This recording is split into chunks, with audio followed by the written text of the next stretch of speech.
Hello, good afternoon. My name is Richard. This is Over and Over and Over Again, and this is Matchday Live. It's the small matter of a North London derby from the Emirates. Arsenal against Tottenham, one of the biggest games of the season. Of course, it's all coming up the other side of this.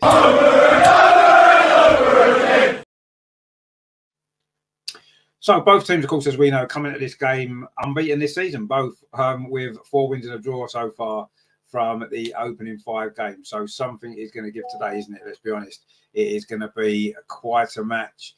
It's not too many times over the years that both teams are coming into the game in this kind of form, is it? Usually one or the other is kind of dominating and looking stronger. Obviously, we had all those years where Tottenham were nowhere near us, and in more recent years, of course, they had a spell, didn't they, where we couldn't catch them. But now, we've obviously we've moved up a level, and Spurs this season have started well under their new manager. So it's going to be a very, very, very interesting match today, isn't it? Very difficult to predict as well, I think. Anyway, let's have a look at the team news, shall we? Because it's always important when it comes to these games.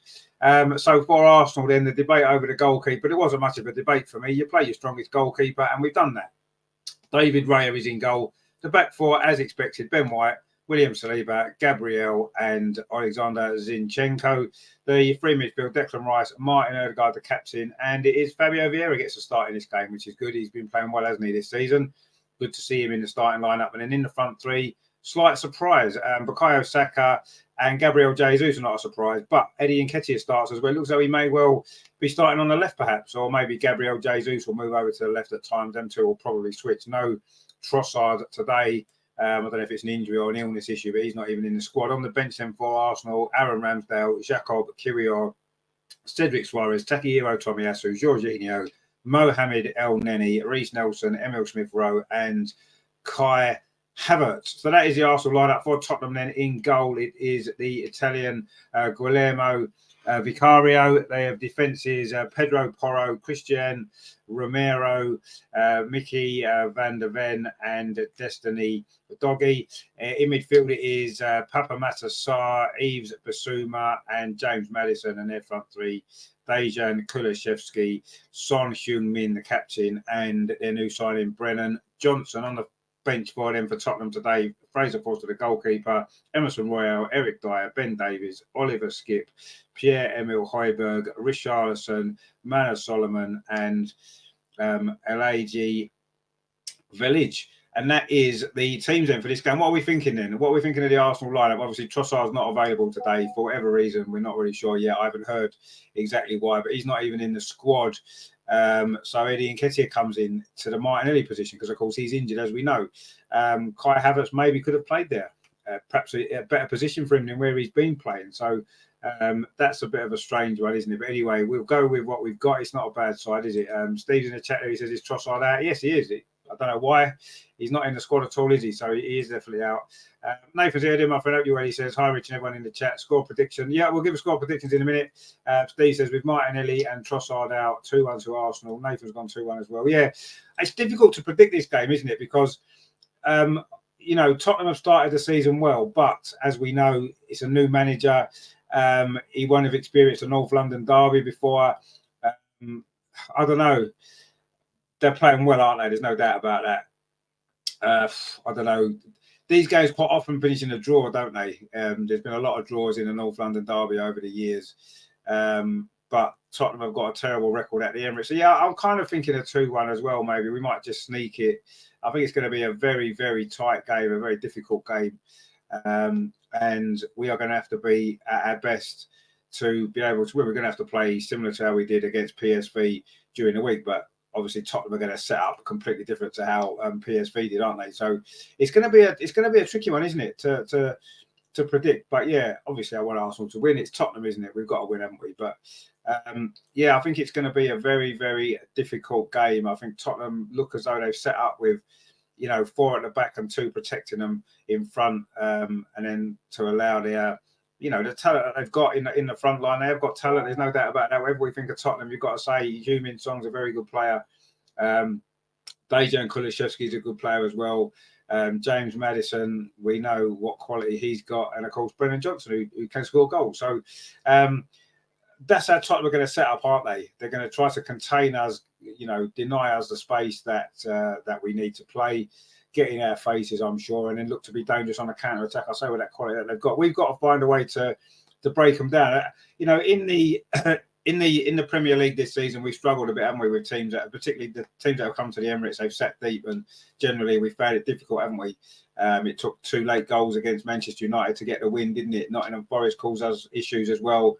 And Fulham, of course, got the draw. So we haven't had it all our own way, have we, in the Premier League at home? So I do think that we need something a bit different today. We need to really be on our game. And if we are, we should win. But derbies are notoriously different games, aren't they, to your average normal Premier League game? It's the local derby. Tottenham will bang up for this, and we just need to put that energy into the right areas, and hopefully we can get the result. I mean, we've got a few players maybe in our team that understand what the North London derby means.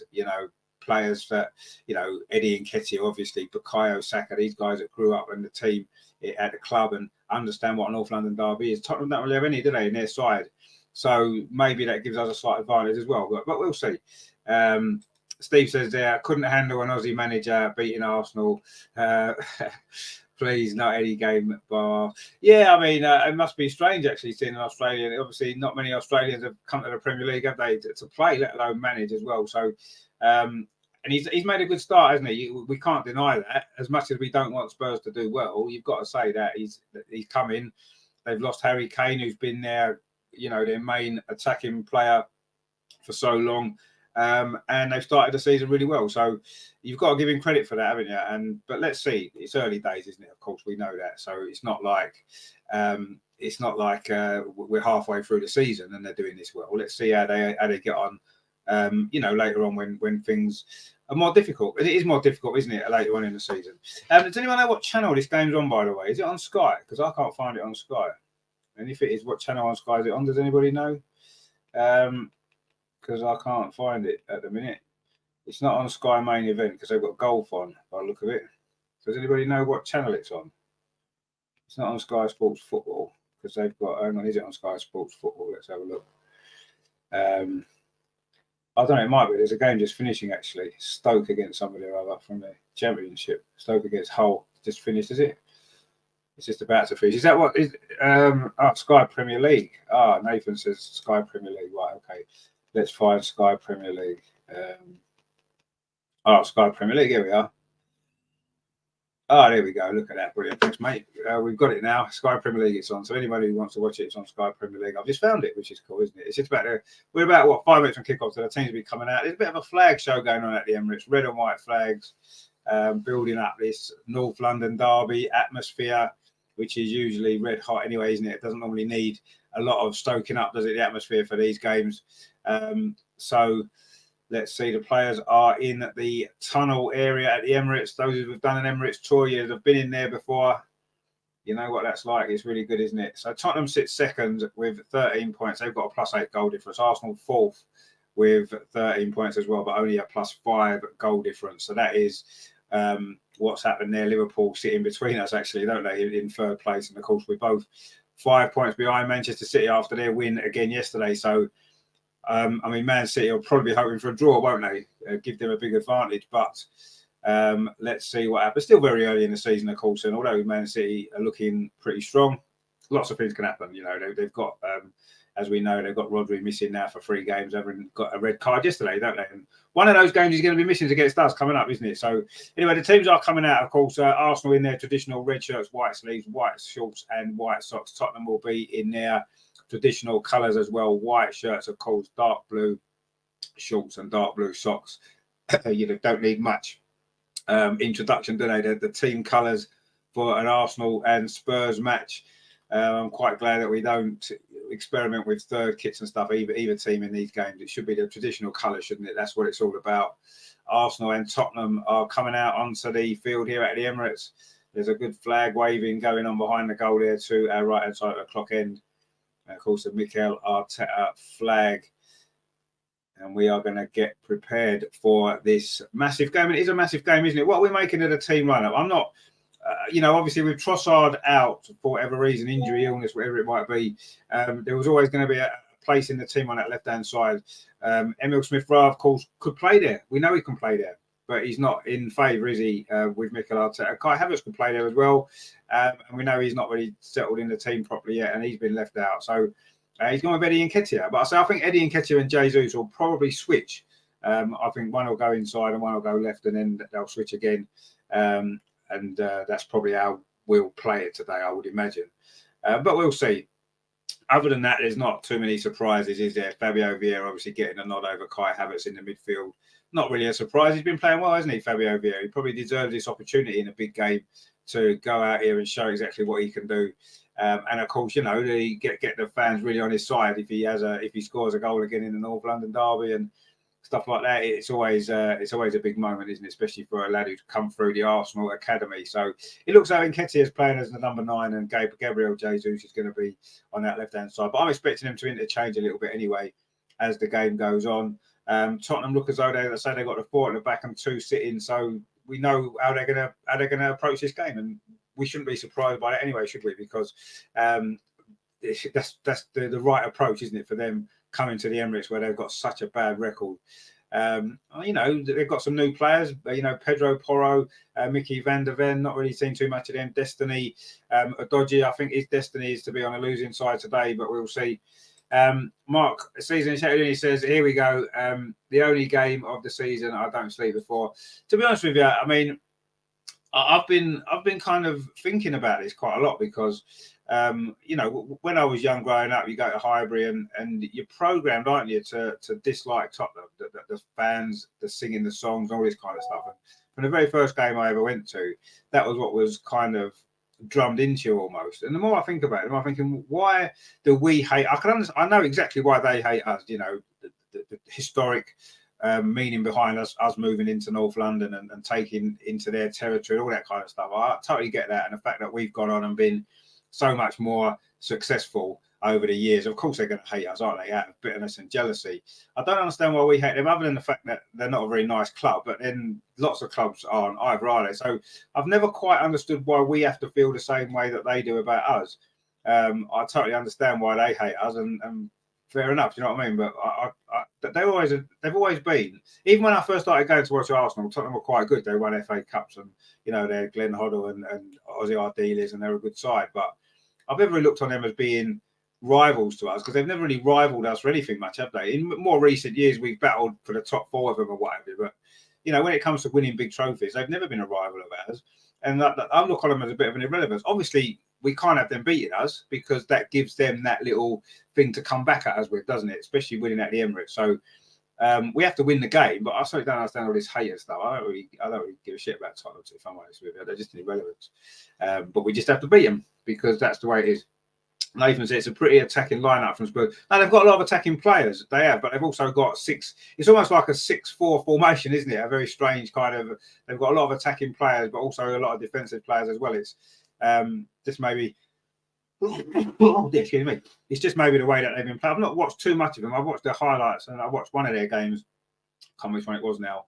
It happened to be on a Fire Stick. I happened to watch it, but it looks as though they've got 6 defensive players and 4 attacking players. So it's going to make it maybe interesting how they're going to get on. Mark says, I'm surprised Eddie starts. I'm a little bit surprised Eddie starts, but just looking through it, who would we have started there instead with the players that's available? Smith Rowe's not started a game for ages. It'd be a big, massive risk throwing him in, wouldn't it? Kai Havertz maybe was an option, but we know how poorly he's been playing. Would we have wanted him in the team today? I don't know. With Trossard and Martinelli out, it does leave a little bit of an issue in that position. Had Smith Rowe played more football, I think Smith Rowe would have played, because he did play in that very position, didn't he? Sort of two years ago, didn't he? And when he was playing so well. So, but yeah, as he's not played a game for ages, I'm not surprised that he's not in the starting 11. Just because, it's a gamble in a game like this, isn't it? This much intensity to throw in a player. We have started Arsenal attacking the clock in, which is the end to our right. Nothing's really happened so far. Tottenham just got a goal kick, and they're trying to play it out from the back. And there's just been a foul committed there by Martin Ødegaard on the defender Van der Ven, who unsurprisingly is Dutch. With a name like Van der Ven, you wouldn't expect anything else, really, would you? I said I don't know too much about some of these Tottenham players. Not really. I said I've not watched much of Tottenham this season. I think they have a completely new team, really. They've got a lot of new players in the team that haven't been playing from before very long. So it's just a matter of seeing how it goes. But Arsenal just pressing high up the pitch, won the ball there. Gabriel Jesus it was, but it has gone out for a throw to Tottenham over on that far side. Jesus just picked up a little knock there, actually, as he pressed the ball down. He's just limping back into position over on that far side, Arsenal's left. But it is a throw to Tottenham, which I think Pedro Porro is going to take. The Spaniard, of course, he did play last season, didn't he, for Tottenham? They had a very poor season, didn't they? But they look a lot better at the start of this season. But as I say, it's still early days. But they are coming forward now. Their first real attack, James Maddison, in that number 10 position, threads the ball out to this near side to Kulusevski inside the box. Shot comes in, it's deflected over the top. It's going to be a corner to Tottenham in fact, it was Brennan Johnson, with that shot there. That was Tottenham's first attack. It was James Maddison, found Johnson on this near side, cut inside, got the shot away. It got deflected off Ben White, I think it was. It is a corner, though, to Tottenham. Tottenham's first attack and their first shot of goal. Brennan Johnson, of course, a new signing for them from Nottingham Forest. He scored a few goals in the Premier League last season. He's not obviously going to score the goals Harry Kane scored, you wouldn't imagine. It's a corner at Tottenham, which Maddison's going to take over on that far side, comes in towards the edge of the 6-yard box. Arsenal struggles to get it away. Shot comes in. Oh, it's put into the net. He's offside. Surely he's offside, Son. 3 minutes on the clock. The flag is up. He was offside. He looked miles offside. The original shot came in from the edge of the box from Yves Bissouma, I think it was. It was going well wide of the goal, and Son is actually miles offside. He turned it in from inside the 6-yard box. An easy decision for the referee, and it's disallowed, quite rightly so as well. Mark C says he's way off. Yeah, he was miles offside, probably about 5 yards. Some of these ones that you get when they draw the lines on, they're difficult to see, aren't they? But that one, literally, there was like you could have drove a bus, parked a bus there, and it's still have been offside. So an easy decision, but it just goes to show Tottenham are going to be dangerous in this game, aren't they? They've already had the best 2 opportunities of this game. We've played nearly 4 minutes. Still Arsenal 0, Tottenham 0, of course, but Tottenham did have the ball in the net just a moment ago. But Heung-min Son was miles offside. And Tottenham now got the ball back to goalkeeper Vicario, who's their new goalkeeper this season, isn't he? So interesting to see how he's going to get on in the Premier League. Same for some of these players. I think that's going to be Tottenham's issue this season for me. They've got a few players that are going to have to settle in and stuff like that. It takes time off it, doesn't it? Especially when you've got quite a few new players. You've got a new manager. It's never easy, is it, to hit the ground running? And although they've started the season well, they're going to come into a few bumps along the way, aren't they, you would imagine? Whereas we've got a lot more settled team. And I think that gives us an advantage over them. Not that we compete with them necessarily. I mean, we should be looking a lot higher than just competing with Spurs. But that's been the case for a number of years anyway, isn't it? If we were judging ourselves on whether we're better than Spurs or not, then to me, we should be looking much higher. And it's the same this season, the Tottenham are doing well at the minute, but I'm not going to judge ourselves on whether or not we're better finishing off higher than them or not. We should finish higher than them, and if we don't, then it's a serious failure, isn't it? As it always is. Anyway, Arsenal trying to press the ball high up the pitch, and Tottenham sort of play their way out of it. But Arsenal do win the ball now. Ben White finds Fabio Vieira. Now it's Zinchenko inside the centre circle, finds Saka on this near side. Arsenal's right. He's going to have a little run. Just cuts into the box. That's a good ball to Martin Odegaard. Back heel from Odegaard, looking for Saka again, but it didn't reach him. And Tottenham now can come forward themselves. They're looking to break very quickly in this game, aren't they? They have got a lot of pace. It's Johnson up this near side. He's done well, actually, Brennan Johnson, but he's run the ball out, played it. In fact, I don't know if it might have even been a foul, but anyway, it is going to be an Arsenal ball. Well, that's what Tottenham are looking to do, aren't they? Win the ball and then break quickly. And Johnson did really well here. Showed a lot of pace. In fact, I think it was a foul on Saka just before that, actually. But anyway, it is a free kick to Arsenal. Russ is here, my friend. Good to see you. He said, evening all. Yeah, good to see you. Hope you well. Obviously, looking forward to a North London derby, I'm sure, as we all are. Well, I mean, looking forward to it as much as you can. They're never the most relaxing of games, are they? And certainly the start of this game has been quite frantic. I say Tottenham have started pretty well, but Arsenal now trying to bring the ball forward. And in fact, there's a foul there over on the far side on Gabriel Jesus, who's gone down, punching the ground. little bit over dramatic, I think, for the foul. It was a foul, there's no doubt about that. He just got caught there by Porro. And he's made a meal of it, as he usually tends to do, Jesus, doesn't he? But anyway, it's a free kick to Arsenal. That's the main thing. And we're going to take out Martin Odegaard. Pings the ball up this near side to Bukayo Saka. We've got a little bit of time, Saka. There's 2 Tottenham players now in front of him. So he goes back to Ben White, and he goes back as well, all the way to David Raya, who is in a bright green, luminous green kit today, which is quite nice, isn't it? Anyway, Arsenal now attacking over on that far side. Gabriel Jesus is going to have a run at Porro this time. Threads the ball up the line to Eddie Nketiah. That's a good tackle on him actually there by who was that there? It was Van der Ven, I think it was. A good tackle there on Eddie Nketiah over on that far side. Tottenham in possession against back with goalkeeper Vicario, but that's a poor ball out. Bukayo Saka's going to win this for Arsenal. Twists and turns away, and in fact he's won a free kick there from Udogie, who looks quite dodgy there, and it is going to be a free kick to Arsenal on this near side. We've played 7.5 minutes at the Emirates. It is still 0-0. Tottenham did have the ball in the net very early on. Heung-min Song, it was miles offside, rightly disallowed, but Arsenal got an opportunity now. We haven't tested goalkeeper Vicario as yet, but this is an opportunity now. It's a free kick on this near side.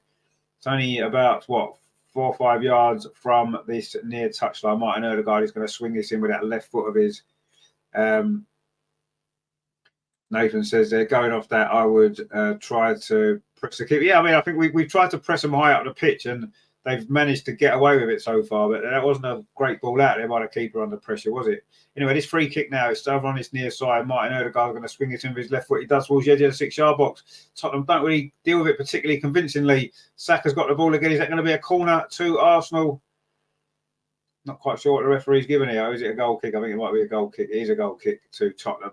But that was some confusion in the Tottenham defence. They didn't really. It was a decent ball in towards the edge of the 6-yard box. Tottenham wasn't very convincing in their clearance of that, and it almost fell to Bukayo Saka, but the ball ran out for a goal kick to Tottenham, which they're going to take there in front of the clock end, in front of those Tottenham fans over on that far side.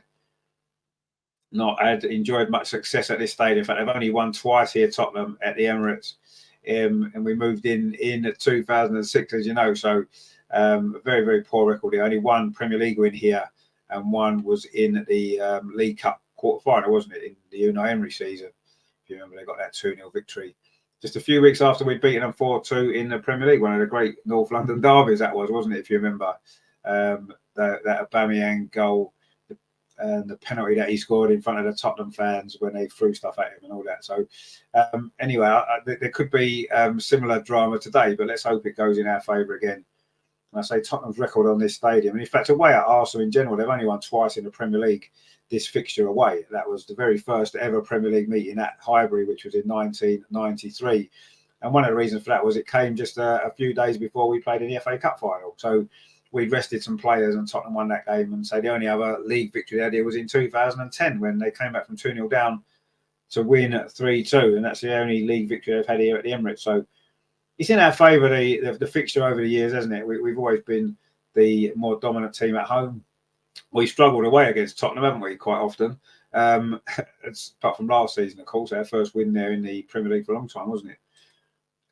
Terry's in the chat. And Terry says, afternoon, Richard, all in the chat. Sorry I'm late. Was having a mini protest of my own for Richard being late the other day. Well, yeah, I mean, that's fine, you know, but we was gonna fine you for being late, but we'll let you off because I was late the other day. Mark C says little Torreira scored a nice one. He did, yeah, and he almost cried, didn't he, with joy at scoring that goal. It was brilliant, wasn't it?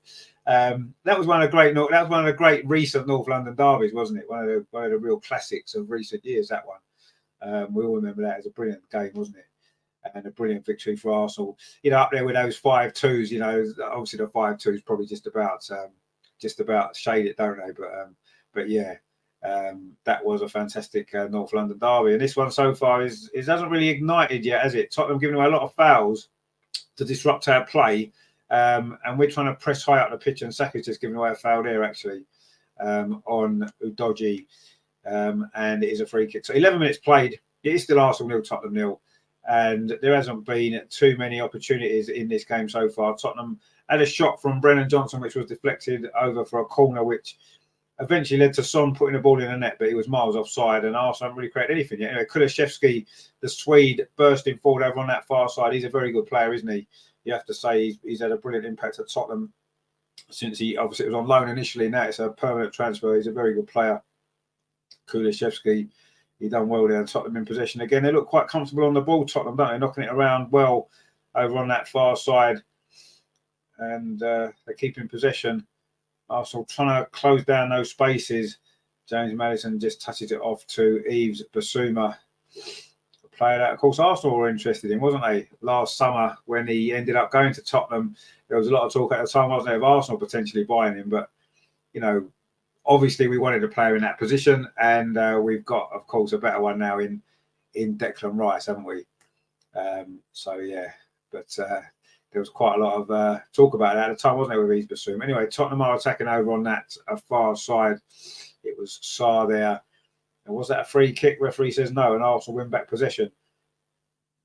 Now it is with William Saliba, brings the ball forward. Tried to thread the ball through looking for Saka, but he didn't read that pass, so it's going to run all the way through to Vicario, the Italian goalkeeper for Tottenham.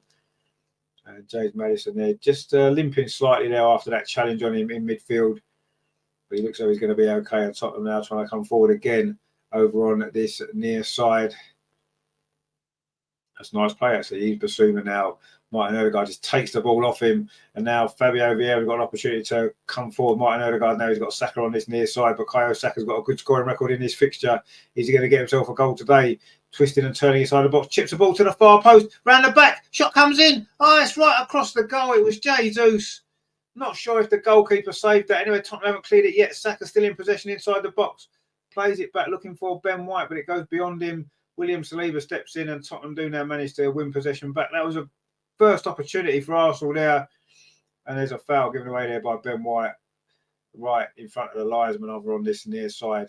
But might have been a save there by the Tottenham goalkeeper, actually. We'll have to look at that again. It was a brilliant cross. What a cross that was there from Bukayo Saka to the far post. Jesus came in. Oh, it was a great save, actually, at his near post by Vicario, the goalkeeper there. That was going in, and he's pushed it out. Really good save that was there. A big opportunity that was for Jesus to give Arsenal the lead, but he wasn't quite able to. Mark C says there, good afternoon, Terry. It's only acceptable to be late if you've been out cutting down Ule's cows. Well, obviously that's the biggest excuse. Yeah, you're allowed to be late if that's what you've been doing. And I'm sure Terry's knocked a few of them down already. Maybe not today, because there's a few more important things to be thinking about today. But get back on it soon, Terry. We need you to do that. Anyway, there's been a foul on Saka there, which Arteta's not very happy about. And it's going to be the first yellow card actually of the game to Destiny Undoji. I said his destiny was to be on the losing side. It looks like his destiny maybe to get sent off if he carries on like that. Anyway, it is a free kick to Arsenal. It was a little bit of a late challenge on Saka, and it's a yellow card there. Martin Odegaard just played the ball off. Oh, he actually, when you look at the replay of that, that's actually a bit worse than you thought at first. He was trying to get the ball in there, and he was very, actually, it's not, when you look at the replay, it's not actually that bad. It is a foul, and it is a yellow, rightly so, a yellow card for Undoji. And it's going to be a free kick to Arsenal. And he's going to have to be careful now, isn't he? The left back for Tottenham. A little bit too keen there, wasn't he? With a great name, actually, Destiny Undoji. I just think he's got a great name, even though it was. It doesn't look as though he's having much fun so far against Bukayo Saka. Nathan says so many fouls. Yeah, that seems to be Tottenham. In fact, Martin Odegaard's got himself a yellow card as well. Must have been for his complaints about that foul. But anyway, the referee had already booked Undoji, so I don't quite know why Martin Odegaard felt the need to get involved in that. But anyway, he's now got a yellow card as well. So there's 2 yellow cards given out very quickly, 15 minutes. Of course, this game has seen lots of yellow cards and red cards over the years, hasn't it? As most derbies tend to do. Oh, that's a poor back pass. Eddie Nketiah, is it going to be 1-0? Oh, Vicario saves again at his near post. Terrible back pass there. That was Undoji again, and he's looking dodgy, isn't he? That was a terrible, terrible back pass there. He played it blind. Nketiah nipped in. Maybe Nketiah should do better. He's tried to put it in at the near post where the goalkeeper had it covered, but he's had a dodgy little few minutes there, hasn't he, Undoji? And it has gone out for a corner to Arsenal. That was a big chance. Arsenal have had 2 big opportunities to take the lead in this first opening 16 minutes. But it is a corner again to Arsenal over on this near side. Saka's going to take it. Swings it in towards the near post. It's flicked on. Tottenham do manage to clear it away they don't look too solid defensively, Tottenham, do they? They've looked dangerous going forward in this game so far, but they look quite shaky at the back. That ball's played over the top, looking for Jesus. That was better defending there, though. And that was good play there from Christian Romero. A little bit more experience maybe from him. And now Tottenham actually on a counter-attack over on that far side. In fact, it's not going to be because the referee has blown for a foul there by Son Heung-min on Zinchenko, I think it was, over on that far side. Nathan says Vieira was coming into the box. He was, yeah. But when you're a striker, I think you've got to go for goal in that situation, haven't you? You've got to, and I don't blame him for shooting. Just maybe try to put it across the goalkeeper over to the other side. And also going forward again with Saka on the edge of the box, but Tottenham do manage to deal with that, but not for long because Saka wins it back. Now it's Fabio Vieira, and Arsenal are certainly pressing high and early in this game so far. And Tottenham are struggling to cope defensively. But I say when they do have the ball going forward, they are looking very sharp, very dangerous. Because I say they've got some good attacking players. But now Arsenal coming forward, Ben White goes through a challenge there a little bit too easily from a Tottenham perspective. But they do manage to clear the ball away now. And now this is the opportunity they're going to want to break. Son plays it in field now. It's with Brendan Johnson on this near side. Plays it back to Ndogi. He gets it back again. And James Maddison. James Maddison is there twisting and turning. And Tottenham have just taken a sting out of that Arsenal attack. Terry says, sorry, everyone, I apologise. I have no excuse. Please forgive me. Of course, we forgive you, Terry. Everyone's entitled to be late once or twice, aren't they? It's good to see you here anyway. Tottenham trying to come forward now, run that far side. It's an opportunity to get a ball into the box. It's drilled across. Ben White has to clear it away, but it's not very far. It's back to Yves Bissouma, and his shot goes high. It wasn't Yves Bissouma, sorry. It was Papa Matas Sarr with that effort there. But that cross came in there from that far side from Pedro Porro, I think it was. It took out David Raya. And if there'd been a Tottenham player on the edge of the 6-yard box, they would have had a simple tap-in. But in the end, Ben White came across there and covered it well. It was a good ball across the box, actually. I think fizzed across there. Ben White had to be sharp there to get that one away. And I say that the game's developing into quite an interesting pattern. Tottenham coming forward again. We've lost the ball. It was Fabio Vieira. Cross comes in, but David Raya's there. Grabs the ball at the second attempt. He went black shorts, actually. Probably, I don't know why he's wearing black shorts, because he could have worn the yellow shorts, because Tottenham have got black shorts on, haven't they? Anyway, so you can see the pattern of this game developing. Tottenham looking to break quickly when they can, and Arsenal looking to try to press high out the pitch, and Tottenham giving away fouls to try to break up that play. And that's the pattern of this game so far after 19 minutes. It is still 0-0, but there's been a couple of chances at both ends. Jesus and Nketiah have both brought saves out of the Tottenham goalkeeper. Vicaria was at the other end. Bissouma had an effort which was turned in by Son, who was offside. And then it was Papa Massasar there with an effort that was high over the bar. So it's been quite a interesting game so far, hasn't it? Anyway, in another game playing this afternoon at 2:00, Liverpool have just scored a penalty against West Ham. Mo Salah is with the goal there, so Liverpool lead, and they will cut the gap on Man City to 2 points if they win that game, as indeed will us or Tottenham if either of us win this game today. But Liverpool have got the goal there against West Ham, who've started the season well as well, haven't they, West Ham? But they're behind at Anfield, as a lot of teams tend to be. Anyway, Saka now on this near side for Arsenal, plays the ball back again to Ben White, plays it square to Zinchenko, very central as he likes to do when we've got possession. There, plays the ball out to that far side to Fabio Vieira, just lays it off to Gabriel, and Arsenal keeping possession now.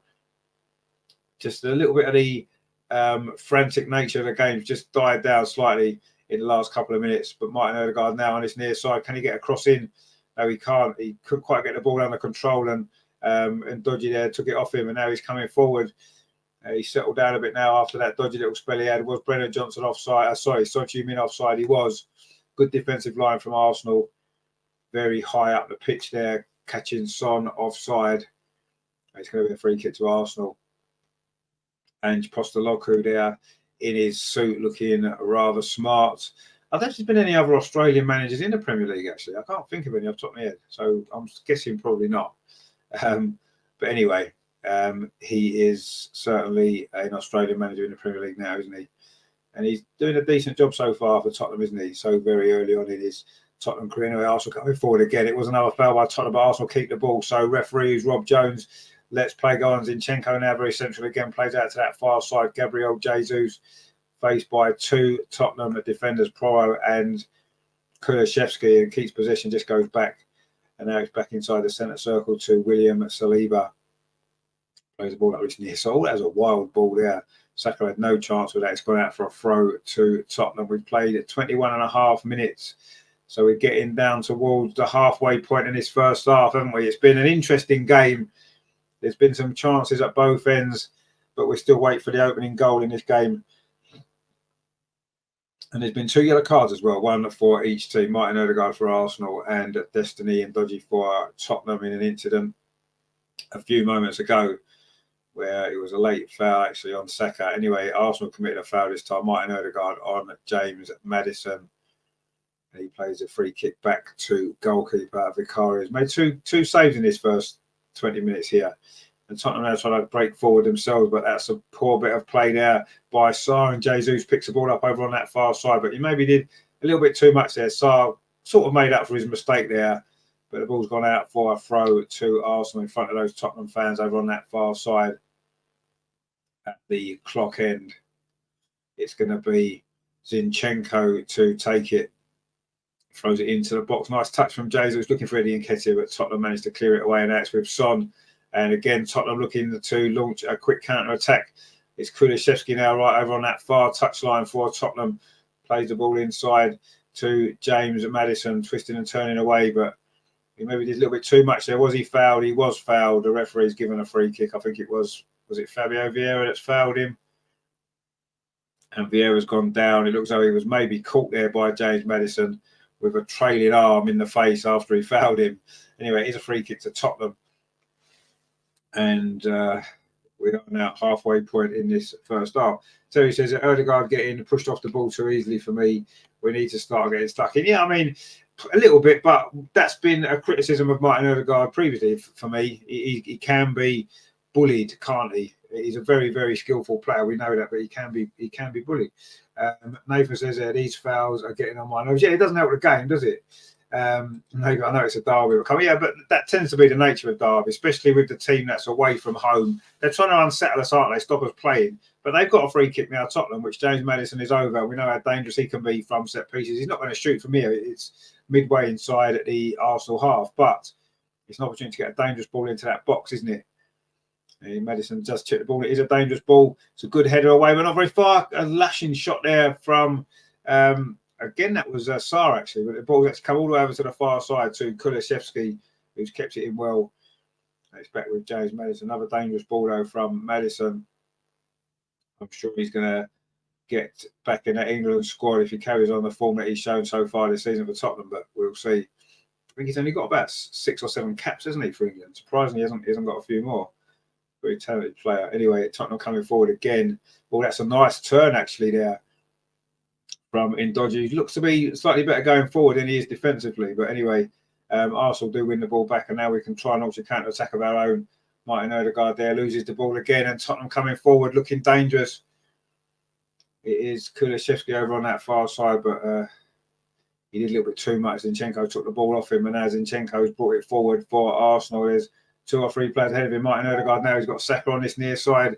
Saka on this near side now, he's got an overlap. Saka cuts back inside, he's going to try a shot. Saka, it's deflected, it's an own goal, and Arsenal take the lead. It's Christian Romero with the own goal. Saka's cross, and he does the dart celebration at James Maddison that usually does for Tottenham, and Arsenal have the lead. Slightly fortunate maybe with a finish there. It's Christian Romero deflected that in. It is an own goal, but the most important thing is the score is now...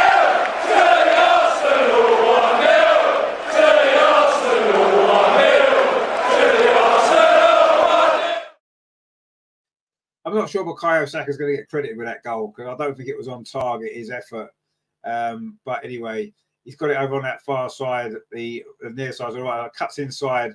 The shot there was, I think it was going to cross the goal. It was more of a cross, maybe looking for the 2 guys in the middle. But Christian Romero there tried to cut it out, and all he's done is deflect into his own net. There is an own goal. It's not going to be Saka's goal, unfortunately. It's going to be a Christian Romero own goal. and Arsenal lead rather fortuitously. Although having said that, if Romero doesn't get anything on that ball, the likelihood is one of the two players behind him, which was Eddie and Jesus, I think it was, would have tapped it in anyway. Mark C says, lovely indeed. Steve says yes. And Steve says, a goal is a goal indeed. A goal is a goal. And own goals count as much as any other goal, don't they? And the first goal in these derbies is so often important, isn't it? And Arsenal's got it. Even though it's a Tottenham boot that's put it in the net. James Maddison's been fouled again by Fabio Vieira. And Fabio needs to be careful. He's gone down injured again. That's twice he's fouled and made James Maddison, and twice he's come off worse. And Postecoglou there is shaking his head.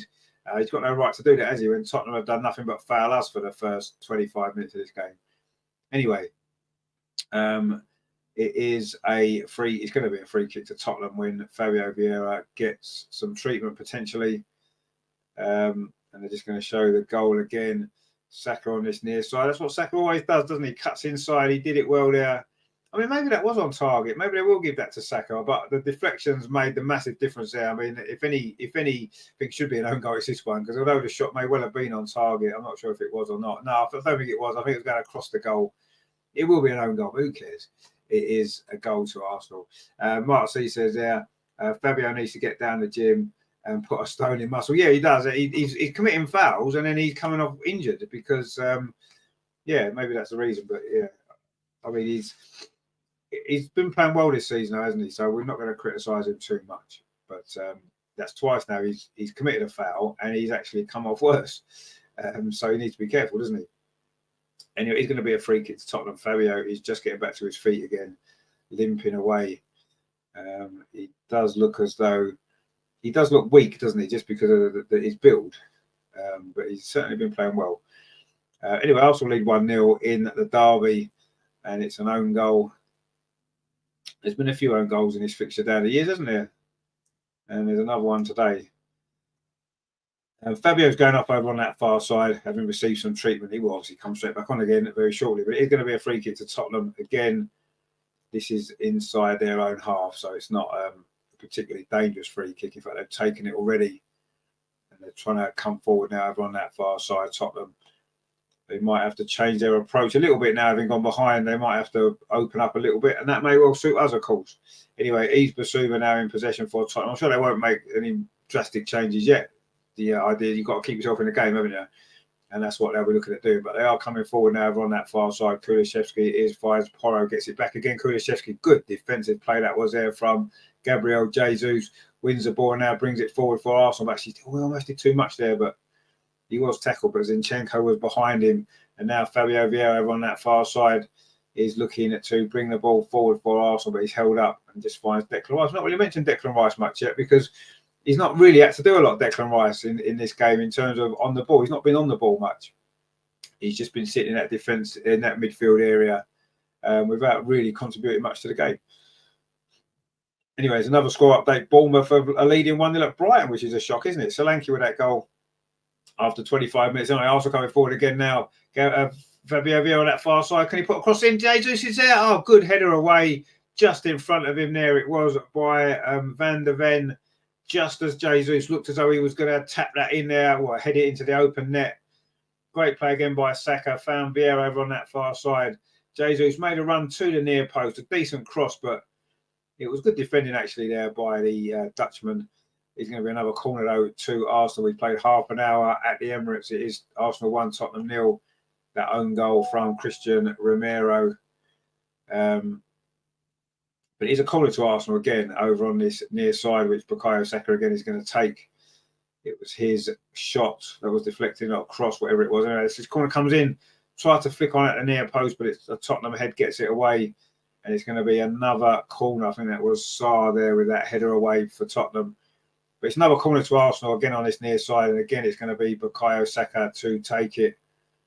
He tends to make a mark in this fixture, doesn't he? He got himself a goal on the last 2 seasons. And I don't think that was going to go down to him, but he had a big part to play in it, didn't he? It's another corner again to Arsenal. Again, it comes in towards the far post. This time, it's headed away again by Tottenham by Yves Bissouma, back into the box, but it's going to run safely into the arms of the goalkeeper, Vicario, who's in a rather funky light blue and dark blue kit. Almost like lightning stripes on it. Anyway, Tottenham are trying to play it out from the back. It is Arsenal 1, Tottenham 0. We've played 31 minutes at the Emirates, and it is advantage to Arsenal in the North London derby, as it so often is here at the Emirates, isn't it? So Tottenham got this poor record away at Arsenal, haven't they? Which is such a shame. And it's not getting any better today, is it? Let's face it. So, they're giving the ball away, Tottenham. Shot comes in from Jesus, a big chance. He's put it over the bar. Tottenham trying to play it out from the back, got themselves in all kinds of trouble. Jesus nipped the ball there off James Maddison, I think it was. Maddison dropped in to try and get that ball. He got he didn't see Jesus there, but the finish was over the top of the crossbar. It was he sneaked in there, Gabriel Jesus. He maybe had a little bit more time. He needed a bit more composure, didn't he? He's fired it over the bar, and now Tottenham coming forward on the counter attack over on the far side. That was a big moment there for Jesus. If he put that in 2-0, we would have been in total control of this game. Mark Cisse should have got that one on target. I think he should have scored. Good work from him before to win the ball, but he should have scored. Anyway, Maddison has won the ball back on the edge of the area from Fabio Vieira. He says he won the ball. The referee disagrees. It is a free kick to Arsenal. Those two are having quite a battle, aren't they, Vieira and Maddison? If you remember, there was talk when we signed Fabio Vieira that we was after James Maddison. So I don't know whether that's part of it. I'm not really sure. But anyway, those two have had a little bit of a battle there in this first half so far. And Maddison conceded that free kick. But yeah, Jesus should have scored that there. Big chance. Terry says a terrible miss. It was a bad miss. You've got to put that in. It's good work from him. He did really well, but he's got to do better when he gets there. Nathan says there that should really be 2-0. Yeah, absolutely, it should be 2-0. There's no doubt. Declan Rice now bringing the ball forward. He's been quiet in this game so far, as we said, but he's starting to have a little bit more of the ball in the last few minutes. Zinchenko now in possession, plays the ball off to Nketiah, gets it back again. Zinchenko now it's with Declan Rice. Zinchenko again plays it out to that far side. Gabriel Jesus hugging that touchline this time. Big chance there for him, wasn't it? Really big chance. And I think that's the criticism of Gabriel Jesus. He does not score enough goals. And I know Arsenal want to spread the goals around, but when you get chances like that, you've got to score it. And a natural goal scorer, a more natural finisher, scores those goals. And Dodgy's done really well, actually, to pinch the ball off Declan Rice. That's a good ball through, looking for the run there of Brennan Johnson, but Arsenal do manage to get that away. But he's had a strange first half, hasn't he, Destiny and Dodgy? He's looked shaky defensively. He's got a yellow card. He's almost gifted Arsenal a goal. But going forward, he's looked pretty dangerous. Anyway, Jesus now on that far side, thinks the ball over the top, but he's overhit that comfortably into the arms of goalkeeper Vicaria. And it hasn't been the best couple of minutes there for Jesus. I've read it with that bad miss and that poor cross there as well. Anyway, Vicario goes long. We're into the last 10.5 minutes of this first half. So far, so good for Arsenal on Derby Day. It is Arsenal 1 at Tottenham. The lone goal from Christian Romero. Just 5 minutes or so ago, wasn't it? Great play from Bukayo Saka. Fizzed that ball into the 6-yard box, and it was smashed into his own net by Christian Romero. Anyway, Jesus has done really well over on that far side. Plays the ball into the box, but Eddie's not quite there. Maybe he was on his heels a little bit, and Tottenham managed to clear the ball away. And now they're looking for a counter-attack over on that far side with Sarr. Runs into Zinchenko and then puts the ball out. It's a throw to Arsenal. Zinchenko wants to take it quickly, but he didn't. And in the end, he now throws it back to Gabriel. We're going into the last 10 minutes of this first half. It's flown by, hasn't it? It's been a very fast-paced game. It's been good to watch. And it's been good for Arsenal because we have got the lead, which is great, isn't it? But Tottenham have had their moments as well going forward, certainly. They've looked a little bit shaky at the back maybe at times. But anyway, it is 1-0 to Arsenal. And that is the main thing that we're concerned with is the score. But Tottenham now looking to come forward again. That's a good run forward there from Ndoji. Looks more like a left winger to me than a left back. But anyway, he's now putting David Raya under pressure inside the Arsenal penalty area. And the pressure works because Raya's kicks it out over on that far side for a throw to Tottenham. But yeah, he certainly looked lively, hasn't he, going forward? There's no doubt about that. And of course, the spotlight's been on Aaron Ramsdale and David Raya this last week, but it's like 3 games in a row. David Raya yet to concede a goal. Saka now coming forward, looking to try to get a second goal for Arsenal. Twisting and turning, a few step overs there, keeps possession, plays it back to Martin Odegaard, tries a shot from the edge of the box, but it's fairly comfortable save from Vicario there. We know how dangerous Odegaard can be from those positions, but that one there, he was more kind of had to dig the ball out of his feet a little bit and then try to curl it round rather than them drilled finishes low into the near post that he's so successful at scoring. That one was a little bit more comfortable there for the goalkeeper, wasn't it? But anyway, Vicario now got the ball at his feet, it goes long and finds Sarr over on that far side. Now it's with ease. Basuma turns away, plays the ball forward in to James Maddison. This time it's Declan Rice on James Maddison. Of course, know each other well from England. And now Tottenham again looking to come forward up this near side. It's Kulusevski running at Gabriel. Kulusevski inside the area, cuts inside, a lovely overlap. Son pulls the ball back, shot comes in. Oh, what a save from David Raya. That was a brilliant save. He's not had a lot to do in his opening 2 games, but that was a moment of absolute genius there from David Raya. What a brilliant save that was. All looked like it was going to be 1-1. I think it was Brennan Johnson there. It's a good attack from Tottenham, you have to say, over on that far side. Kulusevski was heavily involved. And when the ball came pulled back across the 6-yard box, I'm sure it was Johnson there with the effort. Looked like a goal all day long, but for some reason, somehow, I don't know how he did it. He got his hand out there. David Raya, a strong right hand, pushed the ball away. And maybe we've just seen there why he has now become Arsenal's #1 goalkeeper. Brilliant save. And it's kept the lead for Arsenal, but Tottenham are still in possession. They're having a good little spell here, actually, as we come down towards the last 7 minutes of the first half. That's a ball played through again. Good defended just about by Gabriel. And Arsenal now trying to play it out from the back. Declan Rice finds Gabriel. Well, we need to see a replay of that save. It was quite something special there. Really was a great save. And Neil's in the chat with him. I think good to see you. He says, come on, you gunners, indeed. And Mark C says, good save. It was more than a good save. It was a brilliant save. It's a great move from Tottenham.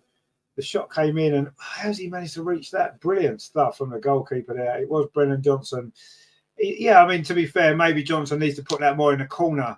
It was quite central, but it's a great save because he was over the other side of the goal. So brilliant save. But yeah, I'm sure he'll feel he should have scored. Terry says a worldly save. It was a very good save. He had to make up a lot of ground. But Tottenham now are having a good spell. This is probably their best spell. Prolonged spell of possession inside Arsenal's half in his first half. But that's a poor ball actually from Son. And Arsenal did manage to get the ball back to Raya, who's just made his first real big contribution in an Arsenal shirt. It's taken him, nearly 2.5 games to have to make a save. It's not his fault, of course. He can't help what's thrown at him. But what a save that was. Brilliant moment in this game. And an important moment it might well prove to be. Johnson again now on his near side for Tottenham are coming forward again. He's just going to go around the outside, pulls the ball back to the edge of the 6-yard box, and Raya's there again. And comfortable save there from Raya that time, cutting out that cross.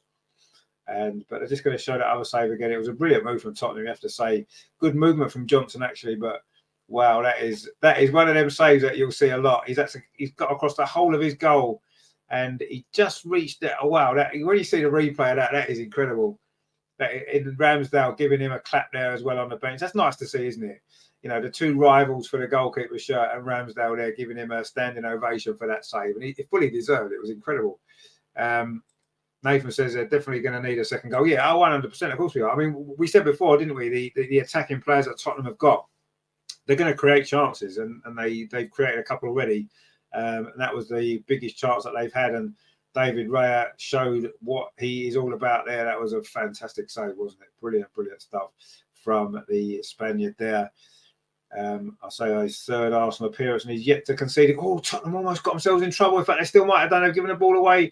Eddie Nketiah, though, maybe took too long and lost the ball. And maybe that sums up why Eddie Nketiah isn't the centre forward that we need if we're going to be really successful. Anyway, Tottenham now coming forward to get over on that far side with Porro.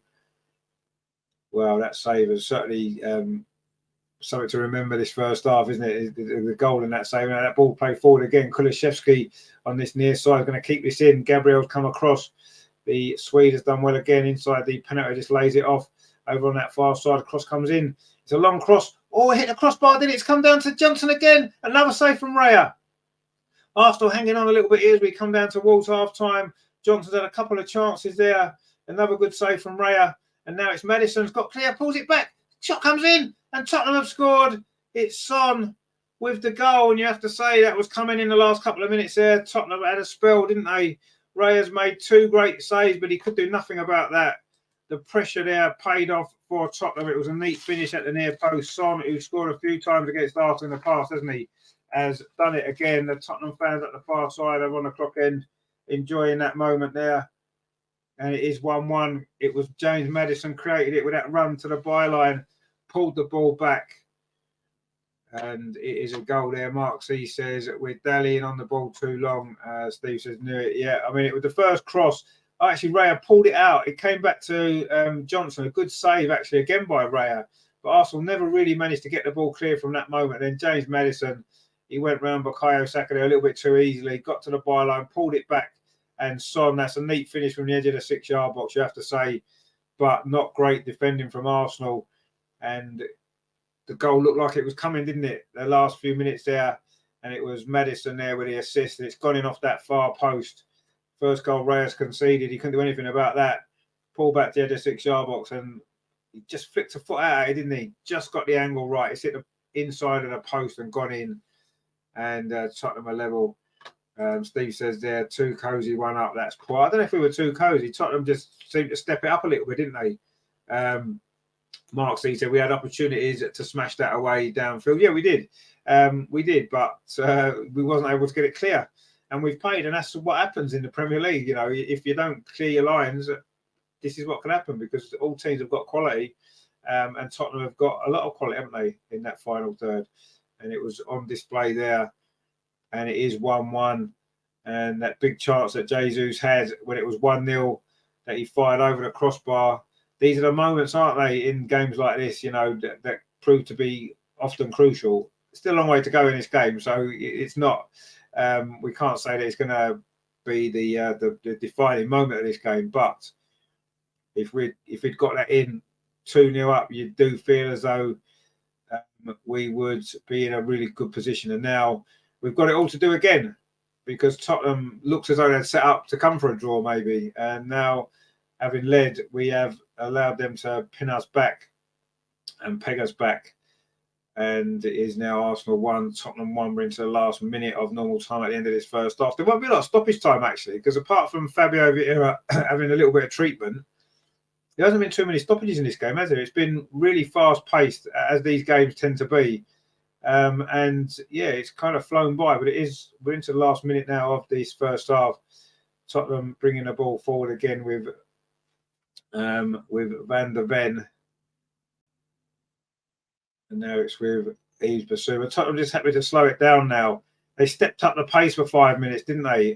Got the goal, and now they're quite happy just to keep possession, slow it down, and probably see this through to half time. And Arsenal maybe didn't make the most of the lead that we had. We didn't push on, did we, from there? And now we've been made to pay. And it is 1-1. Tottenham in possession again. We are almost at stoppage time at the end of this first half. That's another great ball, actually, from James Maddison. But David Raya reads it, comes out, and then throws the ball out quickly. So Ben White on this near side is going to be 4 minutes of stoppage time. Wasn't expecting that much, actually. There's only been that one injury to Fabio Vieira. And yeah, there's been a lot of fouls by Tottenham, but the game's been flowing pretty well. I'm quite surprised it's 4 minutes. Anyway, it looked like there was a foul there on Tottenham, but it wasn't given because they kept possession. And now Arsenal can launch a counter-attack, but they can't because, in fact, there's going to be a yellow card is there for Sarr. There is a yellow card for Sarr, the third yellow card of this game, the second for Tottenham. Just pulling Jesus back there. It looked like there was a foul just before that, actually, on I don't know which Tottenham player it was. It was Brennan Johnson, actually, from Jesus, maybe. But anyway, we pulled him. But it was 2 fouls, actually, there from Sarr on Jesus. This is one just before, actually, there. Oh, you see, that looked like it was a foul, actually, from Ben White. But Tottenham kept possession, you see. So the referee allowed play to go on. And then Arsenal turned over that possession and Sarr's got himself a booking. A little bit unlucky, you could say, but he deserved the booking. But the fact that it could easily have been a foul to Tottenham a bit earlier. And I think Sarr is probably thinking the same thing at this moment in time. Anyway, it is. We've played a minute of the 4 minutes of stoppage time. It might be a little bit more now because there's some treatment going on the pitch. But it is going to be a free kick to Arsenal on halfway into stoppage time at the end of this first time. In fact, Basuma's got himself a yellow card as well. Not quite sure what that one was for, unless it was for complaining about the foul on him. Was it on him or was it on Ndoji? Anyway, 2 yellow cards there for Tottenham in quick succession, but the ball's gone out for a goal kick. We've played nearly 2 minutes of stoppage time of the 4, and it's been an entertaining first half, hasn't it? There's been a lot going on, and there's been 2 goals. Nathan says they're a proper bugbear of mine. Players going down, holding their face when they did not touch it. No, yeah, I mean you're right. I mean it's annoying, isn't it? There's no need for it really. It's just ridiculous. But it does happen too much. I agree. I don't like that either. It is not what we want to see. It's cheating essentially, isn't it? Ultimately, and while the powers that be want to try to cut down on time wasting and certain other aspects of cheating, they allow other things to go without doing much about it. Mark C says we're not quite clicking. No, we've been. It's been a bit of a disjointed first half from Arsenal, really, hasn't it? We've had some good moments. Obviously, we got the goal. We had a couple of other chances, but I think we've been a little bit disjointed. And yeah, I agree. It's not quite clicking yet. But we've got a thrive on that far side. Zinchenko is going to take it. We're into the last couple of moments here of this first half in stoppage time. Can Arsenal end the half with a second goal, which would be nice, wouldn't it? But there's not a lot of time left to get one. Ball now played up that far side. It's just run behind. It is going to be again, Vieira maybe muscled off the ball a little bit too easily. And it is going to be a throw to Tottenham by the corner flag. Basuma there was right in the referee's face. And that's probably why he got his booking. Anyway, Arsenal now have got a chance. A shot comes in, but it's high over the crossbar there from Declan Rice. And a quick effort there. He got the ball and he had to think quickly and he just tried a shot from distance there, but he couldn't keep it down. It's gone flying over the crossbar. You'd imagine that little Ange there will be quite happy, won't he, with the way that first half's gone for Tottenham. It must pretty much have gone to how he would have wanted it to. And there's a lot of work for Arteta to do at half time, I think, to get Arsenal playing. Nathan says if players are getting a yellow for showing an imaginary yellow card, they should be booked for going down holding their face. They are trying to get the opposition booked, basically. So, no, I agree. Absolutely 100%. I 100% agree with you. That's exactly what they are doing, and that they should be booked. Anyway, it's half time at the Emirates. The half time whistle just gone. It is 1-1, and it's been a lively first half. A lot's been going on. And ultimately it's 1-1. Arsenal had a couple of chances, didn't they, with Jesus and with Eddie Nketiah, 2 saves from Vicario, but Arsenal did take the lead 25 minutes or so, wasn't it? It was Saka cutting in from that right-hand side, left-footed, sort of cross shot, and Cristiano Romero stuck his foot out and it flew in off him into the net for an own goal. Jesus had a great chance to make it 2-0. Rob Maddison inside the area with loads and loads of time. He just fired over the crossbar. And Tottenham had a little spell, didn't they, just before half-time. They had 1 or 2 opportunities. A great save from David Ray. In fact, 2 saves from David Ray from Brennan Johnson. But Maddison got clear down the near side, pulled the ball back from the byline. And Son Heung-min, as he's done before, flicked it in off the post. And Tottenham have got level. And you have to say that's probably about a fair score for that first half, really. I don't think we did enough to maybe to be leading, and I don't think Tottenham maybe didn't really perhaps deserve to be behind at half time. Mark C says there, I'd be tempted to bring on ESI. Yeah, maybe, but again, he's not played many minutes, has he? That's the problem. And when a player hasn't played many minutes, especially an attacking player, are they able to make that impact from the bench when they be lacking sort of sharpness and whatever? So I don't know. We'll see. Terry says there, poor half of football from us. It's like we're treating this as a walk in the park, a 3-point game. I don't know necessarily about that. I think that we maybe, I don't know. I mean, I think Tottenham have been in our faces, haven't they? They've disrupted our play with all the fouls that they've been committing and stuff like that. So I don't know. It hasn't been a great half from us. We've had our moments, and we could have scored 2 or 3 goals. But then Tottenham have had their moments as well. It's been yeah, I think a draw is probably a fair result at this moment in time. I think personally, from what we've seen in the game, I would say a draw is probably where it should be. Now, the other scores, then we'll just run through the 2 o'clock scores for you. In fact, all the games are draws. It's Brighton 1, Bournemouth 1. It was an own goal there as well from Kirkhead for Bournemouth, has brought Brighton level after Solanke gave Bournemouth the lead. Chelsea 0, Aston Villa 0. And Liverpool 1, West Ham 1. Bowen has equalised there after Salah's early penalty. So all the games so far in the 2 o'clock kickoffs are all level. So there you go. But yeah, so that is that in half time. Arsenal 1, Tottenham 1. And yeah, it's been pretty even. Tottenham actually have had 60% possession. There's been 3 shots on target for each team and 4 off target in that first half. So very, very even, as we said. And yeah, that's probably what we said, isn't it, really? Tottenham only had 1 corner, Arsenal have had 3. And yeah, that's pretty much the stats of that first half. Tottenham have actually committed 9 fouls and Arsenal 7. So maybe it hasn't quite been as one-sided in terms of fouls as we thought. Mark C says that Eddie and Jesus should both have slotted in. Yeah, we've had some chances. Steve says no killer instinct. Yeah, that's probably a fair comment, actually. And Mark C agrees with it. Yeah, we haven't really had a killer instinct. You're right. But it's been a kind of typical Premier League performance from Arsenal in many ways, hasn't it? We're not quite flowing as we did for spells last season. But anyway, Terry says lemon tea time back soon, folks. Otherwise, mate, enjoy your tea. I'm sure you will. And let's see what the second half brings. It's going to be interesting, isn't it? But we'll have to see. And again, we're struggling to keep a clean sheet at home, aren't we? We haven't managed to keep a clean sheet at home this season. 2 clean sheets away. And are we going to drop more points at home? We certainly, at this moment in time, that's what it's looking like, isn't it? It is 1-1, but there's still plenty of time, and that's a good thing. We've got a second half to come, and let's hope that Arteta can get into them in the break and maybe adjust 1 or 2 things, perhaps, and see if we can turn this around and get a result, because that's what we need, don't we? Let's be honest. We have to win this game, and that's what we have to do. So let's see what happens. But yeah, not a great first half from an Arsenal perspective. It was a decent game to watch, though, wasn't it? Lots went on, and I think that's important, isn't it? Sometimes these games can get a little bit bogged down, can't they, with certain things? But it's actually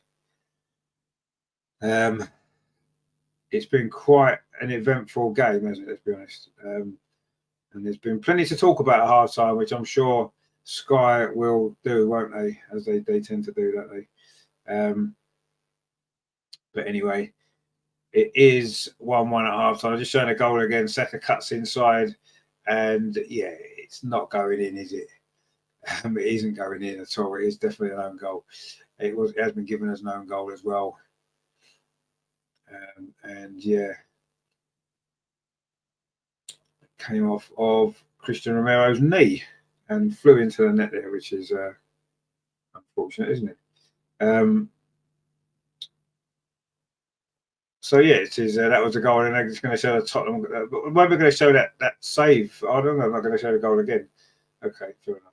They overanalyze things these days, don't they? I think on the telly. For me, I don't know. Maybe it's just me. I just think they overanalyze everything. They've shown it 3 times already, and they're just showing it again in extra slow motion. The 2 guys in the studio actually is Les Ferdinand and Jamie Redknapp, who both play for Tottenham. So there's no bias there, of course. Anyway, I'm not listening to them. They're just showing that. Is this that save again from Raya?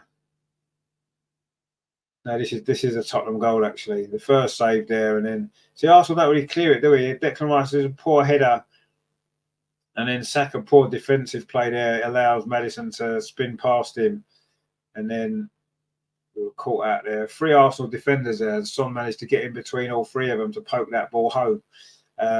Yeah, that's a poor goal to give away, isn't it? It is a poor goal to concede. You can't really defend that defending, if you like, because it's poor, isn't it? The three Arsenal defenders are on the edge of the 6-yard box, and Son is able to nip in. The William Saliba didn't do anything at all. Ben White was, Declan Rice was slow to react, and Gabriel didn't get there in time either. So yeah, it's a poor goal to give away. But anyway, it is only 1-1, so let's not worry too much at this moment in time. It's all to play for, isn't it, in the second half? It's certainly going to be exciting. Son there didn't do himself any favours with the Arsenal fans celebrating in front of the North Bank there after he scored. But anyway, that's up to him, isn't it? So it is 1-1. Right, okay. I am going to have a quick break, and I'll be back very, very shortly for the second half. So stay with me, and I will see you guys in a little few seconds.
So welcome back there for the second half from the Emirates. Arsenal versus Spurs. Arsenal 1, Spurs 1, of course, at half time. And we're going to get ready for this second half to come.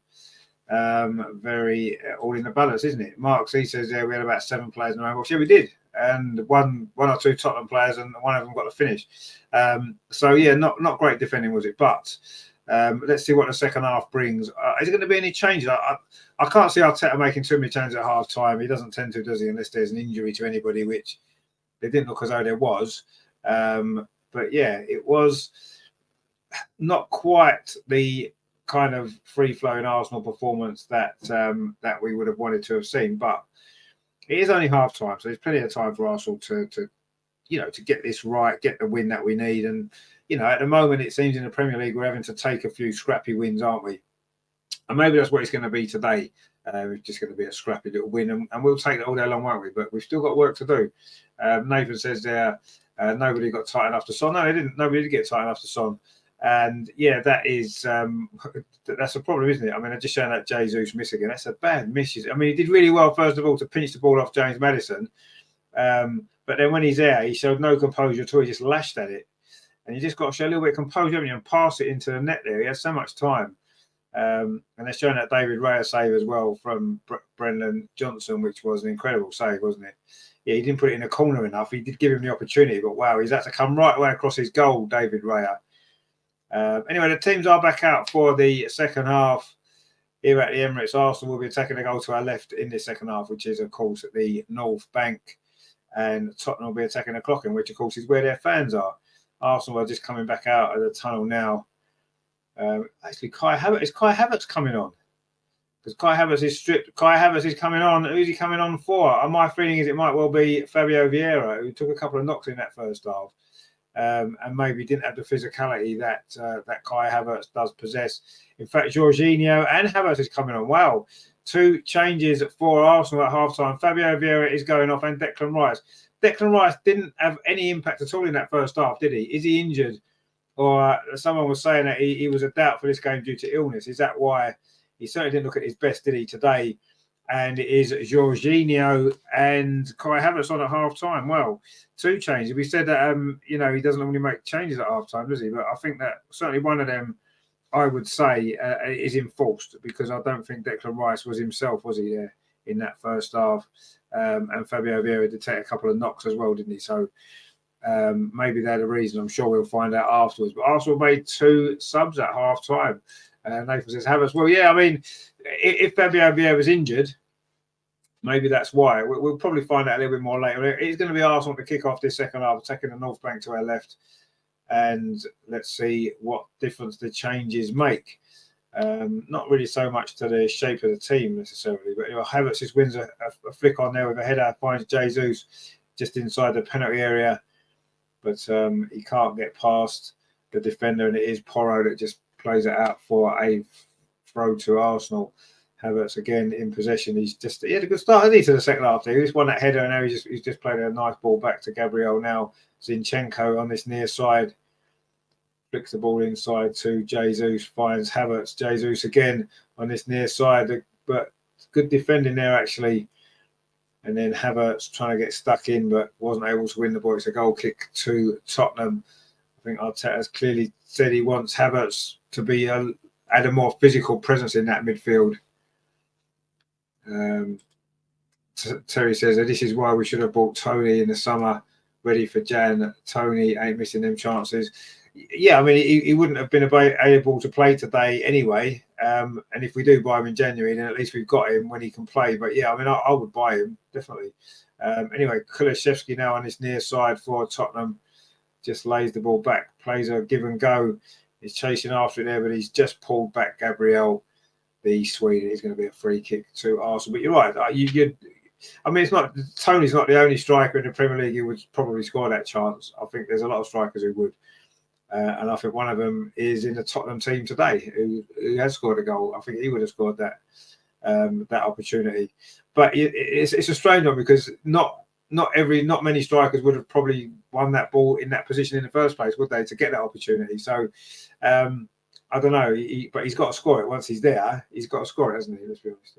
But anyway, yeah, I would definitely. I've been talking about buying Ivan Toney for 2 years, and here we are still talking about it. And Arteta's nearly 5 years in. This is interesting for me though. He's nearly 5 years into the job, Mikel Arteta.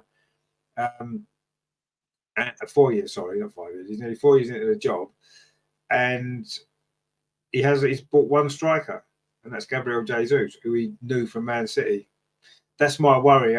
Is he going to buy Ivan Toney? Is he going to buy another striker? I don't know. He's only got one in 4 years. So the chances are, I would say, probably not. Anyway, Arsenal back in possession now, looking to try to regain the lead that we had to work hard to get in the first place and then gifted back. Well, not gifted, but we certainly made it too easy for Tottenham to get equalised, didn't we? Gabriel now, though, bringing the ball forward up this near side, finds Jesus on this near touchline. This is the problem we've got. He's the number 9. No, he's wearing number 9 and he's playing on the left wing. Anyway, Kai Havertz now bringing the ball forward, does find Jesus. Again, he's very wide on this near side. Zinchenko plays it back into midfield to William Saliba. That's a poor ball from William Saliba, and Tottenham now can break forward with Brennan Johnson. There's a runner in the middle there. Johnson's gone around a long way. He still managed to keep possession, actually, but he had an opportunity to maybe get the ball. I think it was Kulusevski made a good run. He didn't see him, thankfully, and Tottenham have been forced back now. But that was a poor ball from William Saliba that led to that counter-attack from Tottenham. They are still in possession. The Porro played that ball. Surely it's an offside there against Maddison. He couldn't get the ball under control. I don't think he was offside, actually. Wow, if he'd got that ball under control, then he would have had a great chance to put Tottenham ahead. Anyway, Arsenal are looking to come forward himself with Saka over on that far side. He's got to run at Mendoji there because he's already on a yellow card. He's walking a little bit of a tightrope there, isn't he? The Tottenham left back. Saka's got past him there, but won a corner, Bukayo Saka. Good defending that time, actually, there. And Declan Rice is sitting on the bench. So he doesn't look very happy, does he, Declan, there? If it doesn't look very happy at all. Wow. Mark C says there, slack from Saliba. It was very slack, yeah. Very, very poor pass. Anyway, Arsenal have got a corner now. So that's, we've got an opportunity to get this goal to regain the lead. This corner is going to come in over on that far side from Bukayo Saka in towards the near post. It's flicked on, goes all the way to the 6-yard box. It's a big chance, blocked by a Tottenham defender. Arsenal claiming handball, haven't really cleared it away. Martin Odegaard's shot's blocked. It's going to go behind for another corner. Arsenal claiming a handball there. It hit a Tottenham defender inside the 6-yard box. Let's have a look at this again. It bobbled around it. It was Ben White. Oh, it has hit his hand. It has hit his hand. If VAR get involved in it, it should be a penalty to Arsenal. He's got his arm out there. It's hit his arm. It was probably going in, although there was a defender behind him. That's a clear handball. Surely VAR's got to give this as a penalty. Ben White there, shot on the turn, and it's hit. It was who was it that hit there? It was Moreira. Surely the VAR are checking it. It's hit his arm. It's a penalty to Arsenal. It's got to be a penalty to Arsenal. Mark C says, "Oh, that's handball." It's definitely a handball.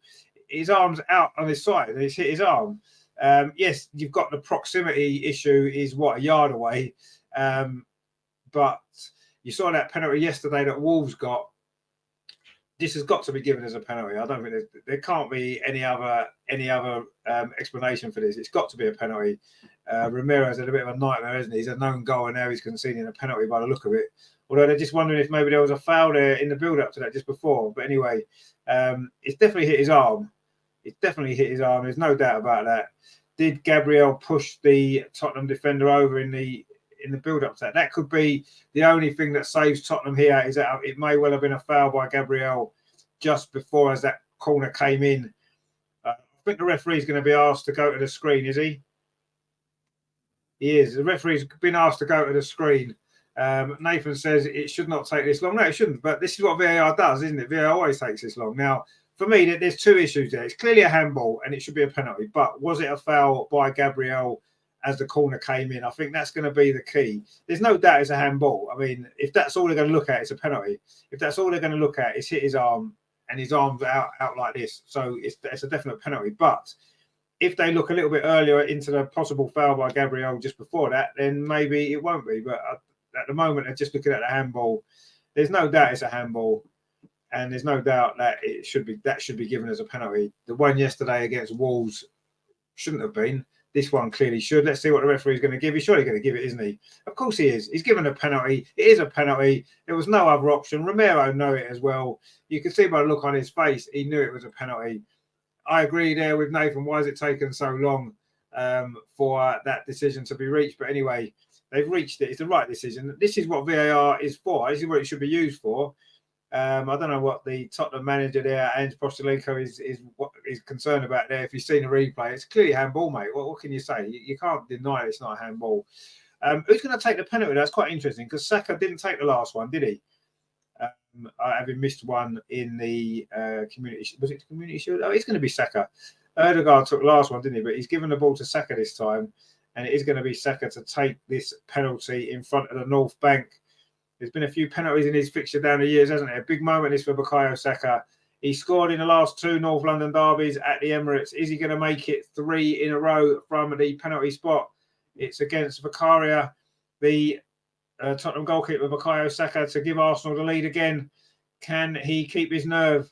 He's in front of the Arsenal fans on the North Bank. This is a big moment in this North London derby. Saka to restore the lead. Down the middle, he scored. Saka has scored. It is 2-1 to Arsenal.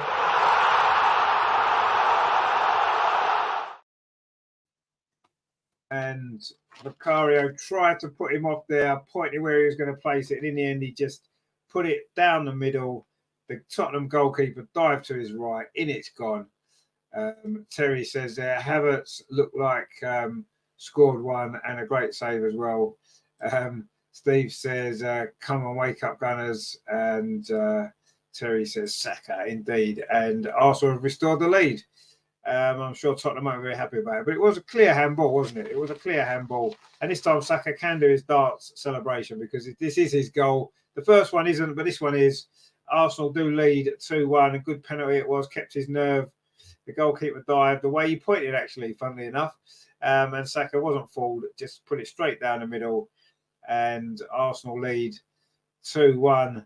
And Saka's been at the heart of both the goals, hasn't he? Which is quite usually what he does in these North London derbies and doing the James Maddison celebration in front of the camera, which is good as well. So Arsenal lead at 2-1. We've played 54 minutes. Not quite sure why it took VAR so long to come to that decision when it's quite clearly a handball. And there can't be too many complaints about it. And I don't know why it took 5 minutes. Oh, anyway, Arsenal giving the ball away straight from the restart. James Maddison puts it into Son, and they're going to score. Oh my God, they've scored straight away, straight from the kickoff. That was, I don't know who gave the ball away. Arsenal just switched off completely. That is ridiculous, that. And Son has got his second goal. James Maddison with his second assist. And Arsenal just completely switched off from the restart. Wow, that is just incredible. That is, I don't know what to say. It is 2-2. Son has scored his second goal in front of those Tottenham fans, and Arsenal, really, that's a disgusting goal to concede, you've got to be honest. Absolutely. It's a terrible goal. After all that VAR nonsense, I think it was Jorginho, it must be, that's given the ball away straight from the restart. Straight from the restart. Jorginho there inside the centre circle. Took too long. Got the ball stuck under his feet. Maddison took it off him. It's a lovely run from Son. A lovely ball and a great finish. And Arsenal have shot themselves in the foot. Jorginho there messing around inside his own half. Maddison wasn't messing around and Arsenal just ripped apart. And Son it is there. They've had a simple opportunity there to roll the ball in, and Arsenal's lead lasted, 30 seconds? Incredible. Steve says, what a joke. Nathan says, that's unacceptable. It is. Steve says, sleeping again. Mark C says, Jorginho trying to beat a man instead of passing. Yeah, exactly. That was, I don't know what he's thinking of there. You've just scored a goal in a derby. Why on earth would you try and take someone on? There's a yellow card now to an Arsenal player. I didn't see who it was. It's Kai Havertz, actually. Who's got a yellow card. Well, it's all going on here, isn't it, in this second half? We've only played 11 minutes. Oh, that was a terrible foul, actually, there from Havertz. He slid in. And it's a yellow card for Kai Havertz. I know he would have been told to have made an impact, but not really that sort of impact. He's now on a yellow card, which in a North London derby, when the tackles fly in, being on a yellow card isn't always great, is it? And it is Arsenal 2, Tottenham 2. We talked about that 4-2 game, didn't we, being one of the most memorable recent North London derbies. Well, this one's certainly going to live in the memory a long time at the way things stand at the minute. Tottenham coming forward again over on this near side. That's a foul now on Gabriel by Kulishevsky. And Arsenal's lead probably lasted for 30 seconds. Arteta will be so frustrated with that, won't he? Really poor mistake. Terry says there, when will Arteta learn? No more Chelsea rejects. If they ain't good enough for Chelsea, they're definitely good enough for us. I mean, I think that the issue for me isn't necessarily the fact he played for Chelsea or whatever. For me, the problem is that we've got a player there in Jorginho that's not played a lot of football this season. In fact, he's hardly played at all. And, you know, you can train all you like, but having competitive football, you know, for your sharpness on the ball and stuff like that. And he's not played. He's just come on at half time. And he's not maybe up to the pace of the game. He's hardly touched the ball because of what's happened in this first half. And then he's got caught out.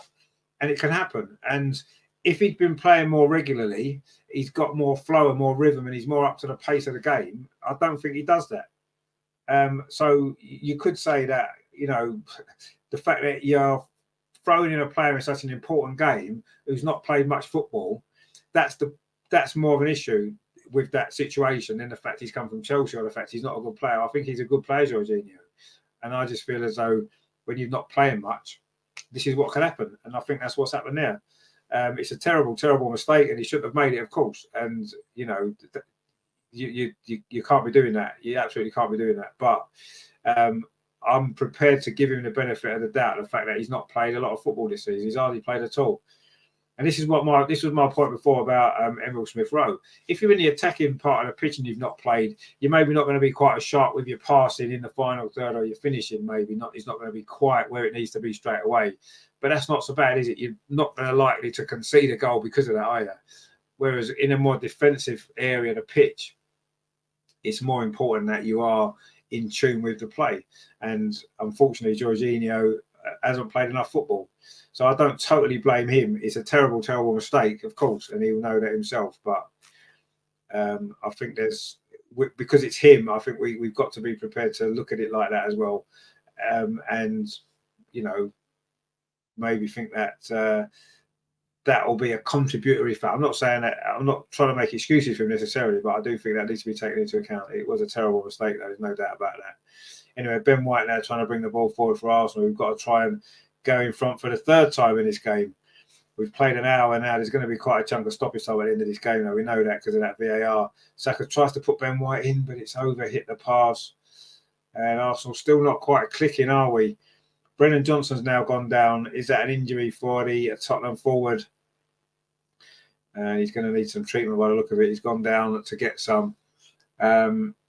Terry says it wasn't only supposed to be here for last season. Why is he still here? Well, I think the reason why he's still here is because he did well, didn't he? I thought he did well last season when he came in.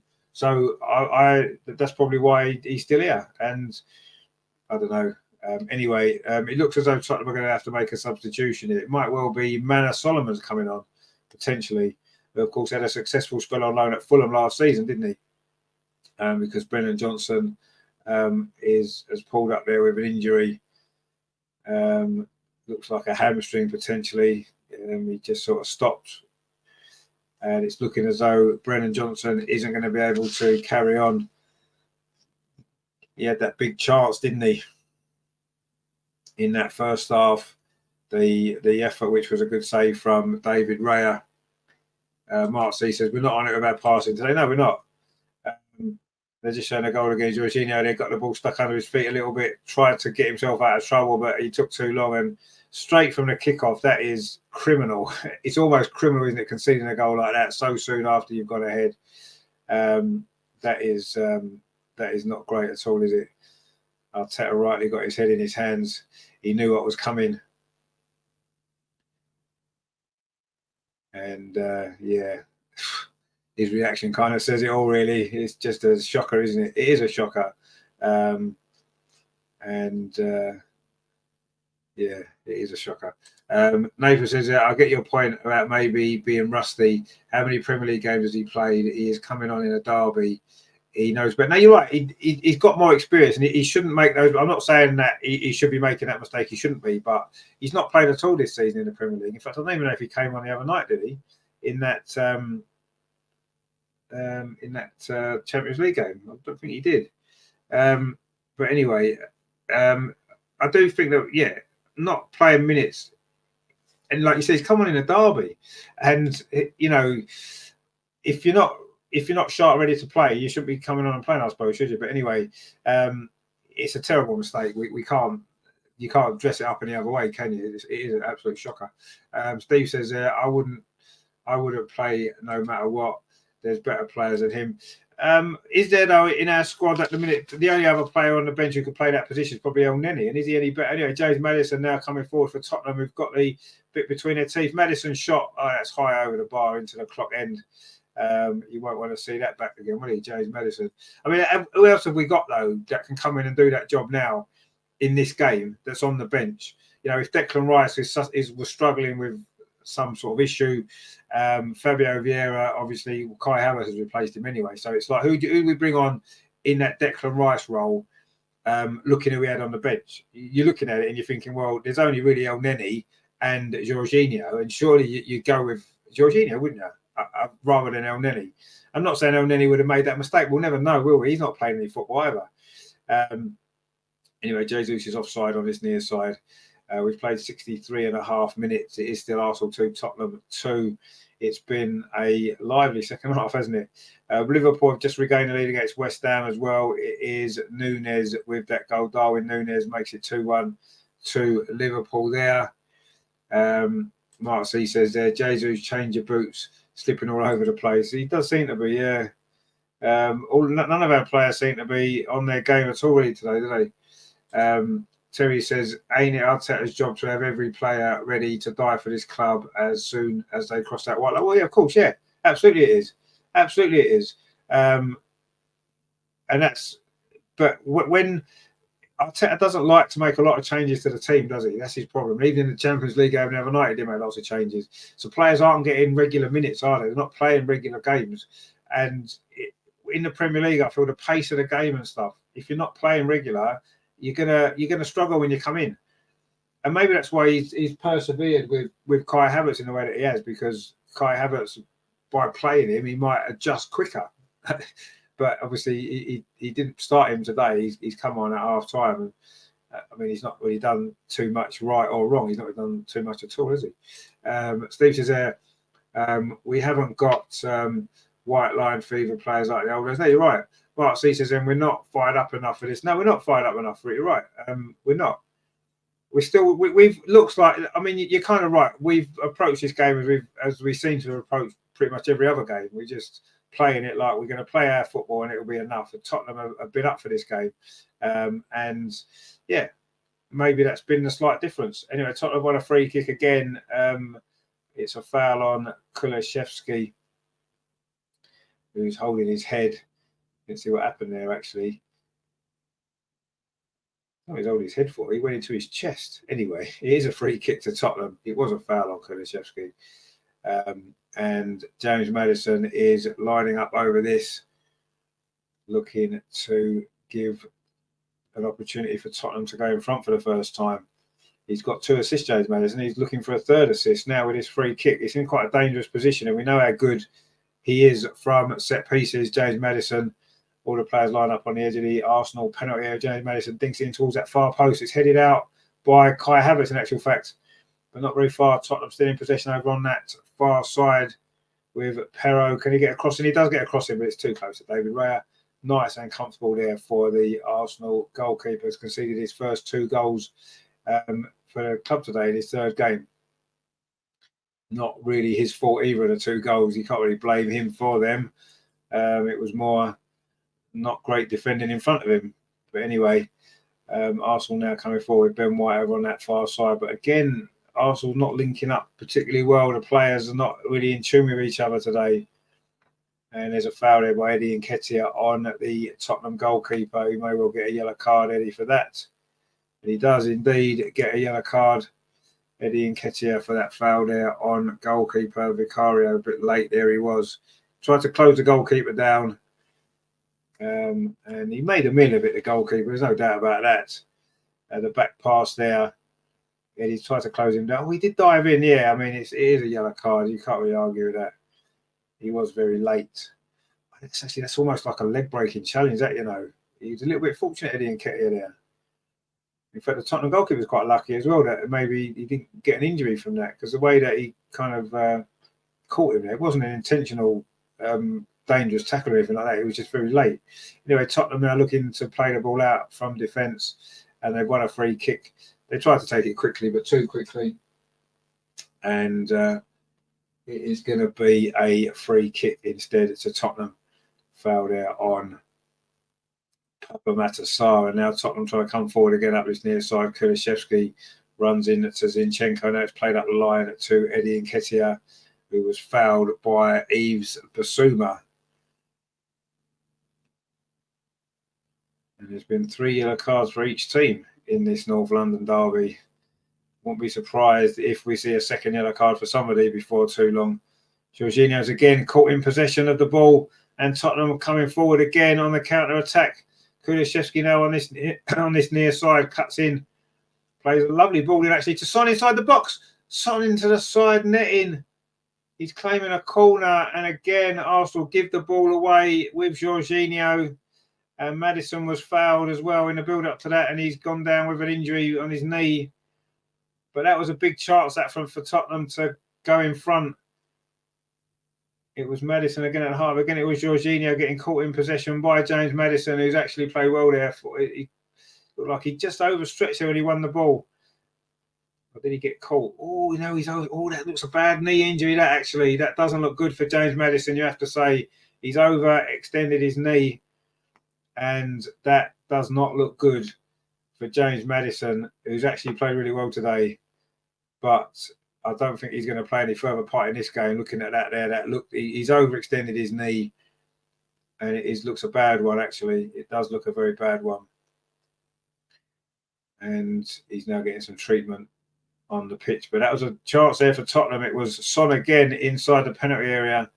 And put that into the side net. He's on a hat-trick, of course, Son. I wonder when the last hat-trick was in the North London derby.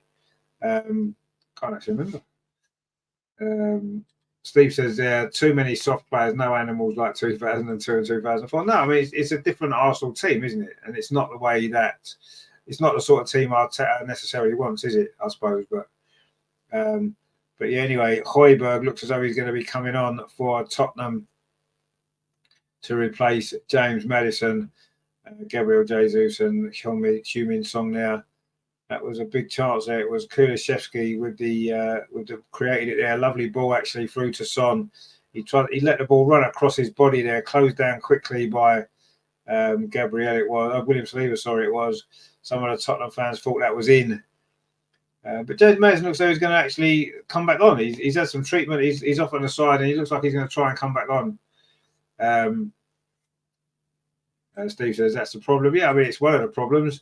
But he wouldn't get away with it so much these days, though. He'd end up with 10 men. Anyway, he's a corner, actually, to Tottenham. So we'll just watch this corner first before we look at any more comments that come in. A corner comes in towards the near post. Headed out, though, by Arsenal. Only comes back again, though, to this near side to Porro. We're going to put another cross in. He does put a cross in, but it's too close to goalkeeper David Raya. Terry says, let's hope so, Steve. I'm fed up watching this crap. And keep listening to excuses week after week. Yeah, I mean, there's been a lot of excuses made so far, but I think the excuses now are running out, aren't they? There's no more excuses for us not to be successful, is there? Everything, Arteta's had everything he's wanted. You know, James Maddison's come back on, which I'm quite surprised about, because that didn't look too great, did it? The way his knee overextended there. But anyway, he looks as though he's okay for now. Steve says I'm sick of excuses too. For how long? 20 plus years. Yeah, I mean, it's been a long time, hasn't it, since we won the league, certainly. And yeah, we need to stop there's no more excuses now, is there? A rebuild, whatever you might want to call it. This is the team now that Arteta's wanted. He's been given all he's wanted, and if he can't produce a winning team that's going to win trophies now, then he's never going to, is he? Let's be honest. We've got another score update coming in. Aston Villa have just scored away at Chelsea. Chelsea 0, Aston Villa 1. It is Watkins with that goal. I think that's his first Premier League goal of the season, actually. Watkins, anyway, Ollie Watkins. But anyway, Aston Villa lead away. Emery winning away at Chelsea, which is nice to see, isn't it? They are really struggling, aren't they? I mean, we think we've got problems. We haven't lost a game yet. Look at Chelsea. Oh, that's a funny back pass. Vicario there. That's a stretch. Is a Frodo to Arsenal. We played 72 minutes. Arsenal 2, Tottenham 2 in the North London derby. Kai Havertz now on his near side. Tries to cut back in field. He's won a corner though for Arsenal. And Nathan says Villa beating relegation fodder. Yeah, well, they seem to be at the moment, don't they? Poor old Chelsea. You got to feel sorry for them. You know, what a shame. What a shame. I've just noticed me. I didn't plug my light in, so the battery's running out. Give me 2 seconds. I'll just sort that out. There we go. That's better. I was getting to be a bit like, am I then, in the dark? Anyway, it's a corner to Arsenal on this near side. Martin Odegaard is going to take it, whipped in towards the edge of the 6-yard box, headed up and away by a Tottenham defender, and goalkeeper Vicario comes and grabs it and then throws it out, and Tottenham looking straight away to launch a counter-attack with Ndoji, who somehow managed to not get a second yellow card in this game. And Tottenham play out from the back quite comfortably, actually. To be fair, Tottenham has played pretty well today, you have to say, and we maybe haven't quite been at it. And that's why the score is currently 2-2. Kulusevski now on his near side. It's a good ball forward. Tottenham now looking dangerous. Ball across the box, almost put in. It was the substitute Solomon there looking to play it across to Son Heung-min, but it was good defending by Gabriel, I think it was. And it is going to be a corner though to Tottenham. They've looked dangerous on the counter-attack all game, actually. In fact, it was Porro, got forward there. It was Pedro Porro, the Spanish fullback, and his cross may well have set up Son for a hat-trick. Marcy says there, good job, Gabby. It was, because that I'm sure Son would have scored, wouldn't he? And it would have been a hat-trick for him. I think there's only been ever one Tottenham player to ever score a hat-trick in the North London derby, and it was many, many years ago. I can't remember now off the top of my head. I think there's only been 2 for Arsenal. There's going to be a yellow card now inside the penalty area for Romero. Just completes his nightmare of a day, really, for Romero. He's got an own goal. He's conceded a penalty, and now he's got a yellow card as well. So he's pretty much completed the set, hasn't he? Just be a red card will actually complete his day. But he's just got him. He's had an absolute nightmare, hasn't he? Nathan says, I can't stand Romero. No, he's had one of them days today, hasn't he? The Argentinian. He's having a laugh there with Brazilian Gabriel Jesus. But anyway, this corner comes in for Tottenham towards the edge of the 6-yard box. Header comes in, but it's cleared away by Arsenal just about. But Tottenham do keep possession. Kulusevski there tried to turn and lost the ball, but he's won it back. Good work actually by the Swede. And Tottenham now are actually in a bit of an ascendancy in this part of the game with 15 minutes to play. Kulusevski now on this near side plays the ball in field. Oh, that's nice feet actually by Tottenham there, but he couldn't quite get it out of his feet. There was Sarr. And Arsenal again struggling to get it clear. And it is now a free kick to Arsenal. Sarr, who's been booked with a tackle there on the edge of the Arsenal penalty area. And Reece Nelson is now going to come on for Arsenal to try and inject something into our forward play, because we haven't really clicked going forward at all, have we? This has been quite a poor second half, really, you have to say. Marcy says there, Spurs look threatening on the break, but we don't, which is frustrating given the players we've got. Yeah, I mean, we're not really playing on a break. I don't know what we're trying to do. Anyway, Jesus now on his near side, running at that Tottenham defence, cuts in field. Is this going to be a moment for Arsenal? Plays it back to Jorginho. Now plays it on to Martin Odegaard on the edge of the penalty. Ben White on the overlap, plays the ball into the near post. Poor cross, though, straight into the arms of the goalkeeper. And another Arsenal attack, or rare Arsenal attack in the second half, you've got to say, comes to nothing. But Reece Nelson is about to come on by the look of it. Not sure who's going to go off. Who do we think? Eddie Nketiah would be my personal choice, because he's contributed virtually nothing to this game.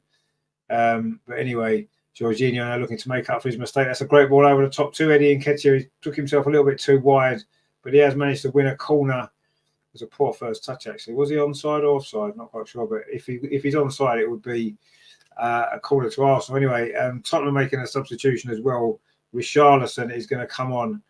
But it's Reece Nelson first. Actually, it's for Jesus. So Jesus is going off. And Reece Nelson is coming on in the 77th minute of this game. And Richarlison will be coming off for Tottenham as well very shortly. Not sure if they're going to do that change now or they're going to wait. But Reece Nelson is on. In fact, they are going to do it. In fact, they're making a double substitution. Højbjerg's coming on as well for Tottenham. And Richarlison as well. So they're making a double change.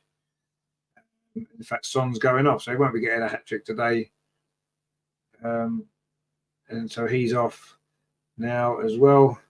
And he gives the captain's arm. And Maddison's going off as well. He's had a big impact on this game, hasn't he, James Maddison? And Son is going off. And Maddison as well. It's going to be Højbjerg and Richarlison coming on for Tottenham. And that's a double change for them. I say Reece Nelson has come on for Arsenal as well. And Richarlison is coming on. Steve says their good side should have put Spurs away even without Martinelli and Trossard. Colonel says as soon as Rice came off, we should have brought on Kyrgios or Tommy with Jorginho and got Eddie off. Two being awful game tactically for Mikel. Yeah, no, you're right. I agree with you. It hasn't been a great game tactically at all for Mikel Arteta, has it? He's been found out by the new kid on the block in a way, the Australian, who's maybe outfoxed him today a little bit, you have to say. Tactically, certainly, I would agree with that. Terry says there, what's the chance Havertz look like scoring a winner after an own goal, penalty and a yellow card? Yeah, well, yeah, the Romero. Steve says Ange don't care about hat tricks. No, clearly not. He doesn't know. But I'd say Tottenham have only ever scored one hat trick in an North London derby against Arsenal. Terry says Spurs are that confident they bring on their one goal a season centre forward. He's got two this season actually. But yeah, I get your point. As the referee given a free kick there, there's the two Brazilians there, Gabriel and Richarlison, and in fact it went Gabriel's way. It's a free kick to Arsenal almost in the last 10 minutes. This game's flown by, hasn't it? So much seems to have happened. And it's still in the balance who may well get the points, or will they be shared? Anyway, Bukayo Saka on that far side, he's been involved in both Arsenal goals, and Son scored both Tottenham goals. And now Tottenham looking for a third goal here. Kulusevski on this near side, getting a lot more of the ball in the last 10 minutes, hasn't he? The Swede, faced with Gabriel, plays it up the line. Tottenham are looking quite dangerous here. Kulusevski plays it back to Sarr. He plays it square to Romero. Now it's Højbjerg, his first touch really. He plays it out to that far side. Tottenham in front of their fans there in that bottom corner. And Ndoji there does well and wins a throw off Bukayo Saka.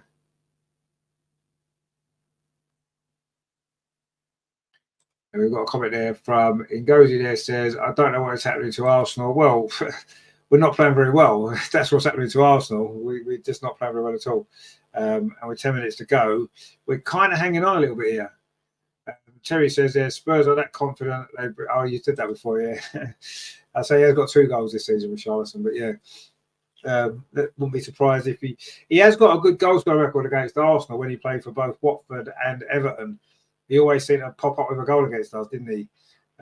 So let's not sort of say too much about him for now, because he's still got plenty of time, hasn't he, to get what could be a winner, which wouldn't be very good with it at all.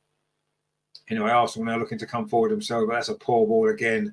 That was Martin Ødegaard, who's disappeared out of this game as well, hasn't he, in the second half. Terry says there, Arteta is what's happened to Arsenal. Well, yeah, that is true. There's no coming back from that, really, is there? Yeah, we've got 9 minutes to play. It is still 2-2. There is still time for an Arsenal winner or indeed a Tottenham winner. And at this moment in time, it's difficult to see who might get the winner. It doesn't seem like Arsenal. We haven't had an effort on goal for a long time in the second half. But we got coming forward now. And Eddie Nketiah there wasn't able to take that ball in his stride. And Tottenham now looking for a counter-attack of their own, but William Saliba's across there. It's going to be a throw to Arsenal.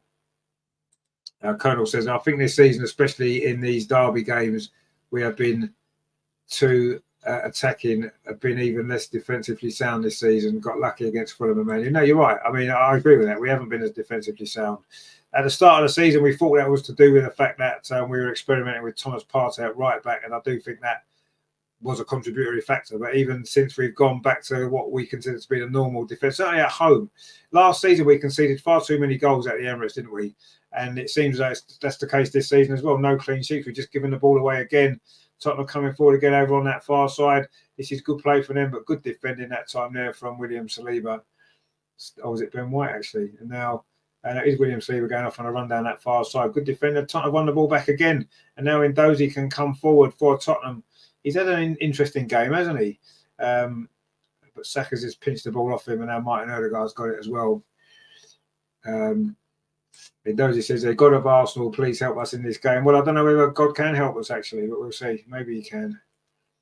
Anyway, Havertz has just been fouled. It is a free kick to Arsenal into the last 7 minutes of normal time. There is going to be some stoppage time, isn't there? Because it took them 10 minutes to come to the VAR decision that we all saw straight away was clearly a penalty.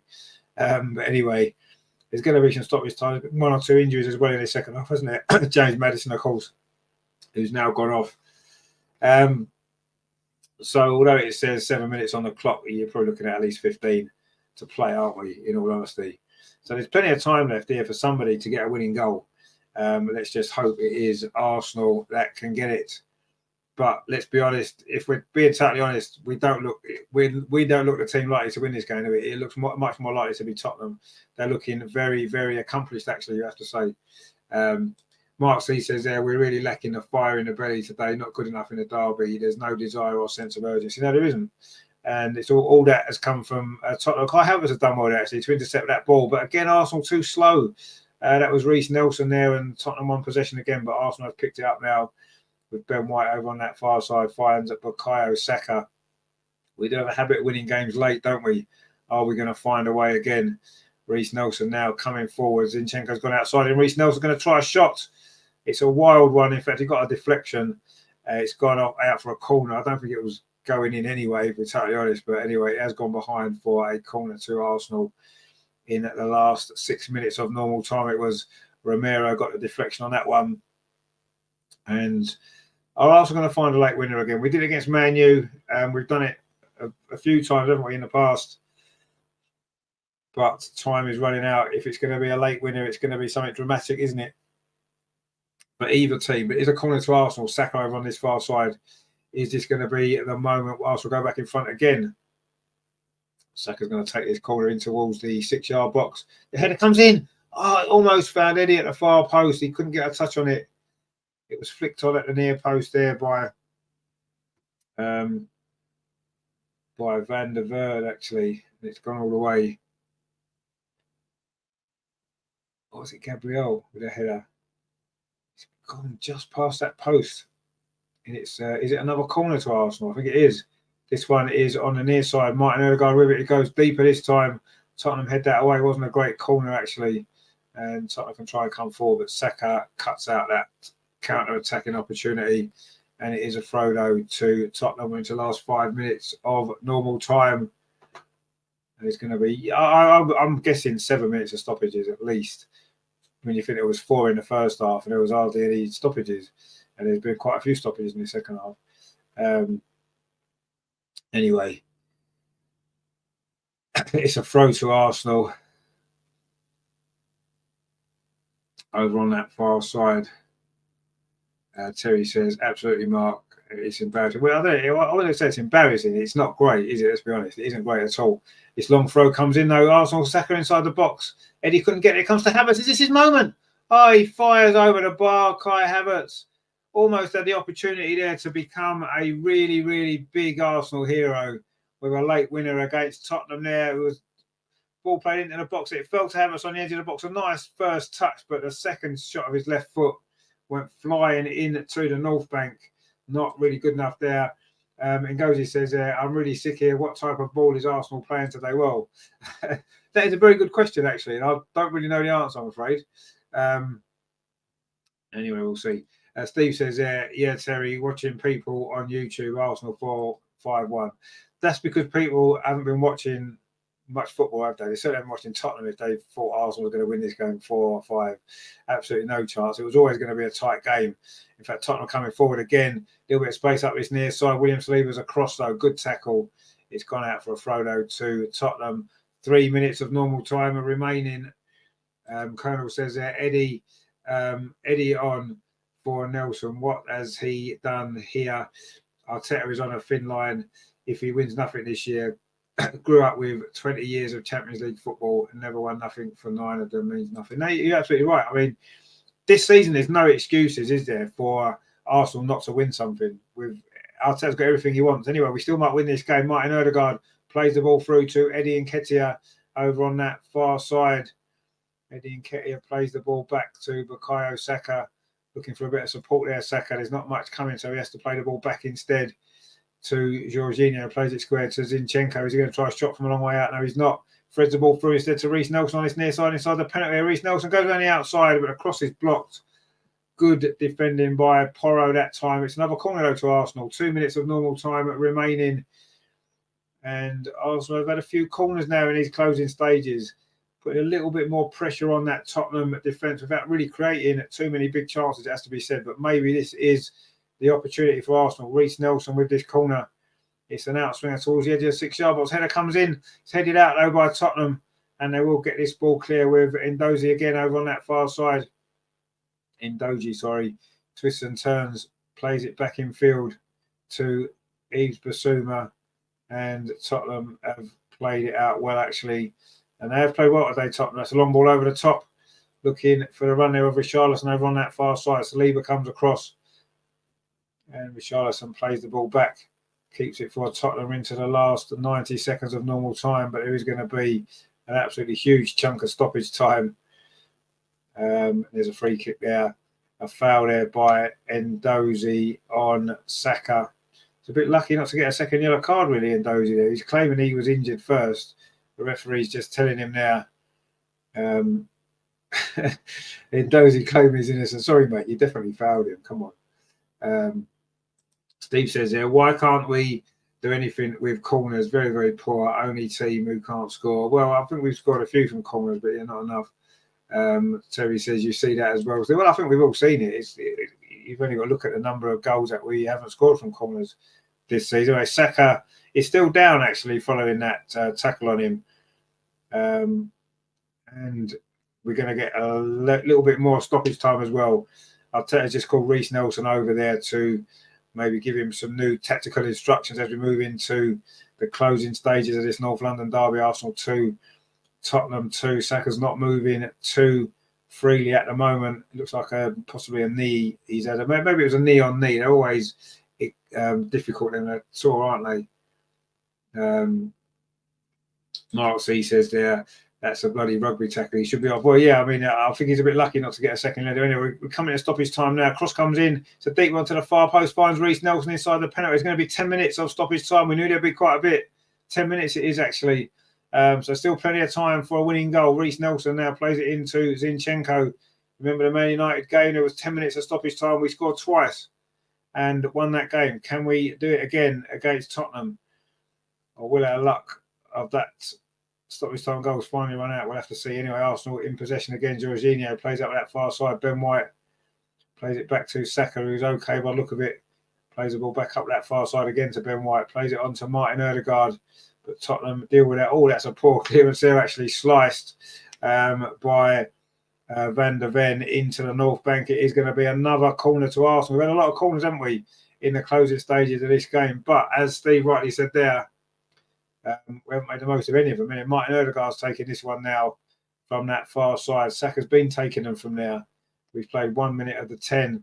The corner comes into the edge of the 6-yard box at near post. It's cleared away by Tottenham. Comes back to Saka on the edge of the penalty. Tries a shot just wide. Or was it touched wide by the keeper? Good effort there by Saka. I think it was touched wide. Looks like it was maybe going wide anyway. But he hit it well there, Saka. Curling in, was it? Oh, I think it may well have just been curling into that post, perhaps. It was curling back, and the keeper's got a touch to it. Good save, but I think it may well have actually just been going wide, but the keeper wasn't to know that. It's a corner though to Arsenal again. This one's on the near post. Arsenal putting on the pressure in these closing stages. Nelson with this corner to the far post this time. The header comes in from Gabriel. It's gone wide, but it's another corner to Arsenal. Wow, this is what, 3 or 4 corners in a row. Can Arsenal find a goal? Terry says Havertz in pink boots says it all, really. Well, you won't be saying that if he scores this header from this corner to win the game. Let's see what happens. Again, it's going to be a corner on the far side. Martin Odegaard is taking this one as well. Whipped again towards that near post. It's headed up rather than out. The goalkeeper's there, catches it this time. And Tottenham will relieve that pressure that was just building on their goal there in these last few minutes. Steve says, give City all the corners 6-0 up. Well, I don't know about that. They don't really score that many from corners, do they? But we are very ineffective from most set pieces, actually, it seems. But anyway, Tottenham are coming forward. So surely Richarlison's offside. He is offside. And it's going to be a free kick to Arsenal.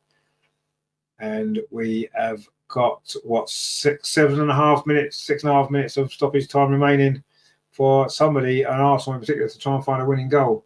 Mark C says there, mix the corners up. Well, I mean, when we play the short corners, I'm always saying get them in the box, and now we're playing them in the box. We maybe want to try something different, but you're right, it's not been working, has it? We must have had 10, 12 corners in this game, and they've all been exactly the same, and they've all had exactly the same result. So yeah, we need to mix them up. If we get any more corners, let's try something a bit different. Anyway, Jorginho plays the ball back to William Saliba now. Gabriel into Zinchenko now. It's with Havertz on this near side. Plays the ball up the line to Reece Nelson. Just on the edge of the Tottenham penalty. Plays the ball back to Havertz. Whips across in. Oh, it went over the first defender, but not the second one. No one attacking it there. Eddie was again on his heels. He's been poor today, Eddie Nketiah. And Tottenham giving the ball away. Kai Havertz sits inside the box. Tries to go around the outside of Yves Bissouma, but Yves Bissouma was far too strong for him now. And that is gone behind for a goal kick to Tottenham. We've played nearly 4 minutes of the 10 of stoppage time. But we've seen plenty of dramatic late goals of Arsenal at the Emirates in the last couple of years not to believe that there's still a chance that we can get something from this game. But we are going to have to do something quite quick, aren't we? Something quite special if we are going to do it. But it's a goal kick currently to Tottenham, so we won't be scoring quite yet. Let's see what happens. Good header there, though, from Kai Havertz from that goal kick. But Tottenham do pick the second ball up. They're coming forward again. They've got Kulusevski again on this near side. Kulusevski is going to run at Zinchenko, cuts in field. The Swede plays the ball back to Romero. And Tottenham now looking to get a little bit of pressure as we come down to the last few minutes of stoppage time, last 5 minutes. Kulusevski now on the edge of the Arsenal penalty area, plays it infield to Richarlison, tries a shot on a turn, but William Saliba's in the way. Good piece of defending there from the Frenchman, but Tottenham are still in possession. Arsenal, then we get the ball away, Bissouma. And Tottenham now looking to try and get a goal. Højbjerg, all that comes off an Arsenal players to Kulusevski. The shot's deflected, and David Raya manages to grab it just on the goal line. And another Tottenham attack comes to nothing, and Arsenal are looking for an attack themselves. Reece Nelson. As that Champions League game in midweek had an impact, though Arsenal look a little bit leggy, a little bit tired. Maybe we have today. Ngozi says Kai Havertz cannot do anything good on the pitch. No, it doesn't seem like it at the moment. No. Steve says he can cut the grass in the morning. Well, maybe he does. Maybe he cuts the grass as well. Who knows? Anyway, Reece Nelson now on this near side. We are into the last 4.5 minutes of stoppage time. Are we going to find something quite special and quite dramatic? There is still time, of course, for that to happen. William Saliba plays out to that far side. Now Martin Odegaard, can he get a cross in? He can't because it's well defended again, and in fact it's going to be a throw to Tottenham. It was Ngodi and Agodi actually. Anyway, Emil Smith Rowe is now going to come on in the 97th minute, and he is going to be coming on for Saka.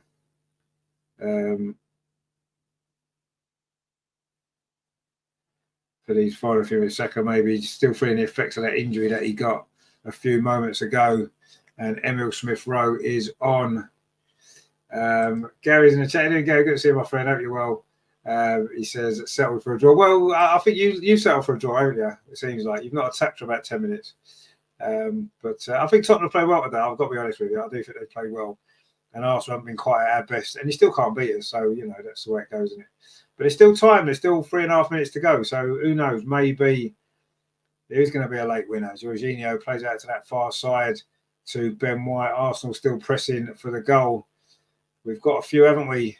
Late winners. Is this going to be another day for it today? Gabriel plays the ball square though to Jorginho.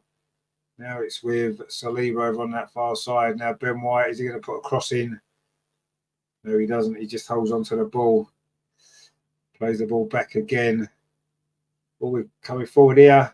Over on this far side, Reece Nelson's cross. It's going to find Smith-Rowe inside the penalty. A nice touch from Smith-Rowe. Plays it back to Zinchenko. Gets it back again, Smith-Rowe. Arsenal now really putting the pressure on. But that was a poor ball, but Smith-Rowe managed to pick it up again. Playing on this left-hand side. Reece Nelson's gone out to the right in place of where Saka was playing. Now Kai Havertz on this near side. Is this going to be the moment for Kai Havertz to get a winner for Arsenal? Imagine the scenes if Kai Havertz scores now. Anyway, William Saliba now over on this far side. We've played 98 minutes. There's going to be at least two more stoppages to play. Zinchenko dinks the ball over the top, looking for Havertz. He can't get in behind. It's a good defensive header, actually. And now Kulusevski can bring the ball out for Tottenham. He's got past Kai Havertz. Plays the ball up the line. And he's going to chase after it himself, as you know Richarlison is. But it's going to run through to David Raya, who kicks long up his near side to Kai Havertz. Chests it in to Smith-Rowe. Look for Eddie Nketiah, but he was muscled out of it there. In fact, it's going to be a free kick. It is a free kick to Arsenal. We've played 98.5 minutes. Wow, we are getting down to serious time now, aren't we? Steve says, being an Arsenal fan since 79 FA Cup, always a gunner. Indeed, we've all been there, mate. We've all been there. Next cross comes in from Zinchenko to the far post, headed out again by and Dodgy there is good defensive header from him. It's going to be a throw there. Ben White's going to take it over on that far side. We're coming up to the last minute of stoppage time. It's almost getting to the now or never stage, isn't it, for Arsenal? Tottenham camped in their own half. Gabriel brings the ball forward, lays it off to Zinchenko. But Tottenham are forcing Arsenal back. Jorginho, Ben White. Well, now we've given it away. And are Tottenham going to get a counter-attacking opportunity? No, they're not, because that's a poor ball. Ben White manages to win it back. But again, Arsenal have lost the ball. And now Tottenham can come forward through midfield. Is this going to be an opportunity? Kulusevski's in a little bit of space on this near side if he can be found. He's got the ball. This may well be the last chance. We're into the 100th minute. Kulusevski inside the Arsenal penalty area. Plays it back. Shot comes in. It's gone wide from Richarlison. That was probably the moment to win the game for somebody. And it fell to, luckily for us, it fell to Richarlison. And he put it wide. And he couldn't get his foot. In fact, it's a corner. It came off an Arsenal player. I think it was going wide anyway, but it is a corner. This will be the last moment now to somebody to win this game. Tottenham have got a corner on this near side. We're coming up to the 10 minutes of stoppage time. Wow. The Tottenham fans get a little bit excited behind the goal. They don't have much to get excited about, do they, generally? So you've got to give them their moment here. It's only a corner, though. Let's see what happens. A corner comes in towards the 6-yard box. It's headed out, though, by Arsenal. And there goes the full-time whistle. Bang on 100 minutes. It's all over. It's finished. Arsenal 2, Tottenham 2. And it wasn't a great Arsenal performance. We had our chances. We were up twice. We led in this game. Twice we got pulled back by Tottenham. It was the first was an own goal, actually, from Christian Romero. Bukayo Saka's cross was deflected into his own net. And Arsenal were looking okay at that point, but Tottenham got level before half-time. It was a poor goal to concede, actually. Maddison pulled the ball back from the byline and Son put it in off the far post. Arsenal got the lead early in the second half. It was a penalty from Bukayo Saka after a handball from Romero, who had a bit of a strange game, didn't he? And Bukayo Saka scored the penalty, but literally straight from the kickoff. Jorginho, the half-time substitute, gave the ball away, and Maddison put Son in to equalise. After that, Tottenham had some moments. We had some moments. It wasn't meant to be. It wasn't a great Arsenal performance. Probably a draw is a fair result, if we're totally honest. say Arsenal a little bit off the pace today. Did the Champions League game in midweek have an impact? I don't know. Perhaps it did. But anyway, it's finished Arsenal 2, Tottenham 2. Nathan says, thanks for the commentary. I enjoyed it. Enjoy the rest of the day. And yourself, mate. I'm sure you'll be watching Newcastle, won't you, in a minute, against Sheffield United. I'll probably watch that as well. I'm going to get a cup of tea and watch that game. But, I mean, it was an exciting game, wasn't it? Lots went on, lots of talking points, a bit of controversy, 4 goals, a disallowed goal early on from Son, who was offside. Obviously, the VAR over the penalty. But I have to say, I was impressed with Tottenham today. I thought they played well. Declan Rice looks like he may have an injury, actually. That might be why he went off at half-time. Tottenham are celebrating as though they've won a trophy. But getting a draw at the Emirates is a good result for them, isn't it? Because usually they lose here. So, fair play to them. I thought Tottenham played well today. They had a game plan. They stuck to it. It worked well. They had some good players. And, I think that he's done a good job, hasn't he, the new manager? Fair play to him. Gary says, good commentary. No worries, mate. Good. I hope you're well, my friend. It's been a long time since we've seen each other, isn't it, in person, of course. Just for those who don't know, me and Gary go back all our lives, back to school days together. Good to see you, my friend. I hope you're really well. Terry says, our fans should be booing this crowd. I don't know about booing. I mean, we've got a draw, haven't we? Ngozi says, God bless you abundantly for the commentary. No worries at all. Thank you very much for joining us and for joining in as well. That's what we like. Steve says, no, Terry, they're singing after that song. Yeah, they probably are. I don't have the sound on because I can't listen to it anyway. So Liverpool won 3-1 in the end. Brighton won 3-1 in the end. And Chelsea have lost at home to Aston Villa. Wow, they are in a mess, aren't they? I mean, we think we're in a bit of a mess. We're unbeaten, in actual fact, this season. But we're conceding too many goals at home, aren't we? That's a big problem. And it's something that we're going to have to put right. Otherwise, we're going to be in trouble, aren't we? Let's be honest. But yeah, Mark C says, at least Chelsea lost. Yeah, I mean, they did. Not that that's much of a consolation at this moment, isn't it? Anyway, Steve says, laughing stock all week now. Well, we didn't lose, did we? At the end of the day, we haven't lost. Chelsea with 5 points. They're only 4 points off the bottom 3, aren't they? Which is a shame, isn't it? Terry says there, that wouldn't surprise me, Steve, one bit. Well, I mean, I don't know about a laughing stock, let's be honest. It's not really, we're not that bad, are we? Today wasn't a great Arsenal performance. Let's not try and cover it up any other way. It was poor. It was really, really poor. But yeah, I mean, it's a draw. We haven't lost. And we maybe could have done. We could have won as well. Some poor defensive play at times. And once again, we can't keep a clean sheet at home, can we? And to concede that goal straight after we scored was ridiculous, wasn't it? Let's be honest. Absolutely ridiculous. But it's something that we've got to improve, haven't we, defensively at home. There's no doubt about that. We can't keep conceding goals like we did. Gary says a fair result. I agree with you, mate. I thought it was a fair result, definitely. I thought Arsenal certainly didn't do enough to win that game, and Tottenham gave as good as they got. So yeah, I thought Tottenham played well. I've got to be honest. I thought Tottenham played well, and fair play to them. They look as though they're under a bit of a revival under the new manager following, last season's absolute disaster of a season for them. And I think maybe not being in Europe is going to help them, isn't it? Because less games and more time on a training pitch for the manager to get his ideas across. And I think that's important, isn't it? So yeah, I mean, well played Tottenham today. You got to say they deserved that draw. There's absolutely no doubt about that at all, is there? And Dozy says here, Mark, see, we should not depend on any losing team. No, you're right. I mean, we but sometimes when we've had a tough game, it's nice to take some sort of pleasure in other teams suffering more than us, isn't it? I suppose. But anyway, Terry says, let's be honest. Other than the PSV game, we've been crap. No, we haven't been great, but we haven't lost yet. Steve says there, only good thing is our best players are out. Well, not all our best players are out. A lot of our best players played today, didn't they? Saka, Ødegaard, Jesus, Saliba, Gabriel, the goalkeeper. These are Declan Rice. These are all our best players, aren't they? So most of our best players were playing. That's where it is, isn't it? Mark C says, in Gozy, that's not my point. No, we understand your point, absolutely. Gary says, well played Arsenal. Well, I think you'll say well played Arsenal because we wasn't at our best, was we, today? Had we been at our best, we may well have won. We won't know that because we wasn't at our best when it ended in a draw. But I think it was the right result today. We can't have any complaints about the scoreline.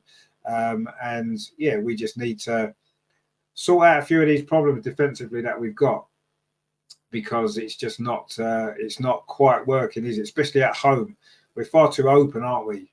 You know, we're conceding far too many goals at home, and we can't keep doing that. You know, so yeah, we're unbeaten. We've got to be reasonably happy with that, but the performances aren't great, are they? They haven't been great, and they need to improve, quite honestly. And if they don't, then we're not going to be we're not going to be getting the we're not going to end the season where we want to be ending it, are we? Let's be honest, because we'll need to play better if we're going to end up where we want to end up, which is winning the league. We don't look like we're good enough to win the league at the minute, do we? That's the problem that we've got. Terry says we're now without Rice and Partey. I mean, we don't know what the issue is with Rice, do we? Or have you heard something about it that we haven't? Steve says there, you think PSV game in rain took about it? Well, I mean, obviously it's going to, you know, we've not played Champions League football for a long time, so it's going to have an impact, isn't it? Definitely it will do. And as it has an impact today, yes. I mean, I remember people were saying that, earlier on, that,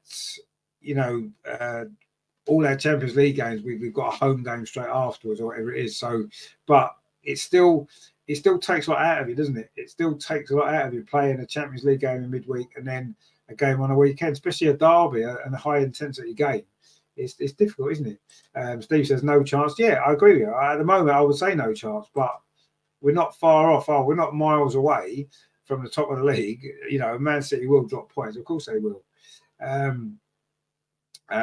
It goes, he says there, please, who's really the cause of our draw game today? Well, the same person that's the cause of everything, whether good or bad, is the manager.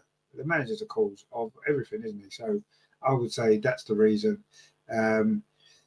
Gary says there, it comes to those who wait. Yeah, I mean, it does. And we've had a long wait, not as long as Tottenham have had to wait to win the league. But anyway, I'm sure we'll win it eventually at some point. But yeah, just actually, just looking at, I just had a memory come up. On this day last year, the Arsenal women beat Tottenham 4-0 at the Emirates. That would have been nice today, wouldn't it? And talking of the Arsenal women, the new season kicks off a week today. The new WSL season kicks off next Sunday. That's at the Emirates as well against Liverpool. So obviously we'll be here for that one. So join us. That's going to be good. But yes, not... Steve says there, wait 20 years. We've had to wait 20 years, yeah. And that's the longest we've had to wait for winning a league since 1930. Can you believe that? 1930 is the last time we've had to wait longer than 20 years. So, yeah. He says there, please reply while people are really bullying me here. Is the manager right? Well, no, the manager isn't right. The manager's never right. He's been wrong pretty much since he started. Terry says Achilles tendon. So they said on ESPN, really? Oh, wow. Okay. I mean, if that's the case, then that's a big issue, isn't it? If Declan Rice is out, if it's an Achilles tendon, he could be out for a while then, couldn't he? That's not good news, is it? But anyway, let's see. Gary says, I knew you'd say that. Yeah, of course, you know. But it's only a bit of fun, isn't it? We know Tottenham aren't going to win the league. They never do. But James Maddison has been given player of the match, and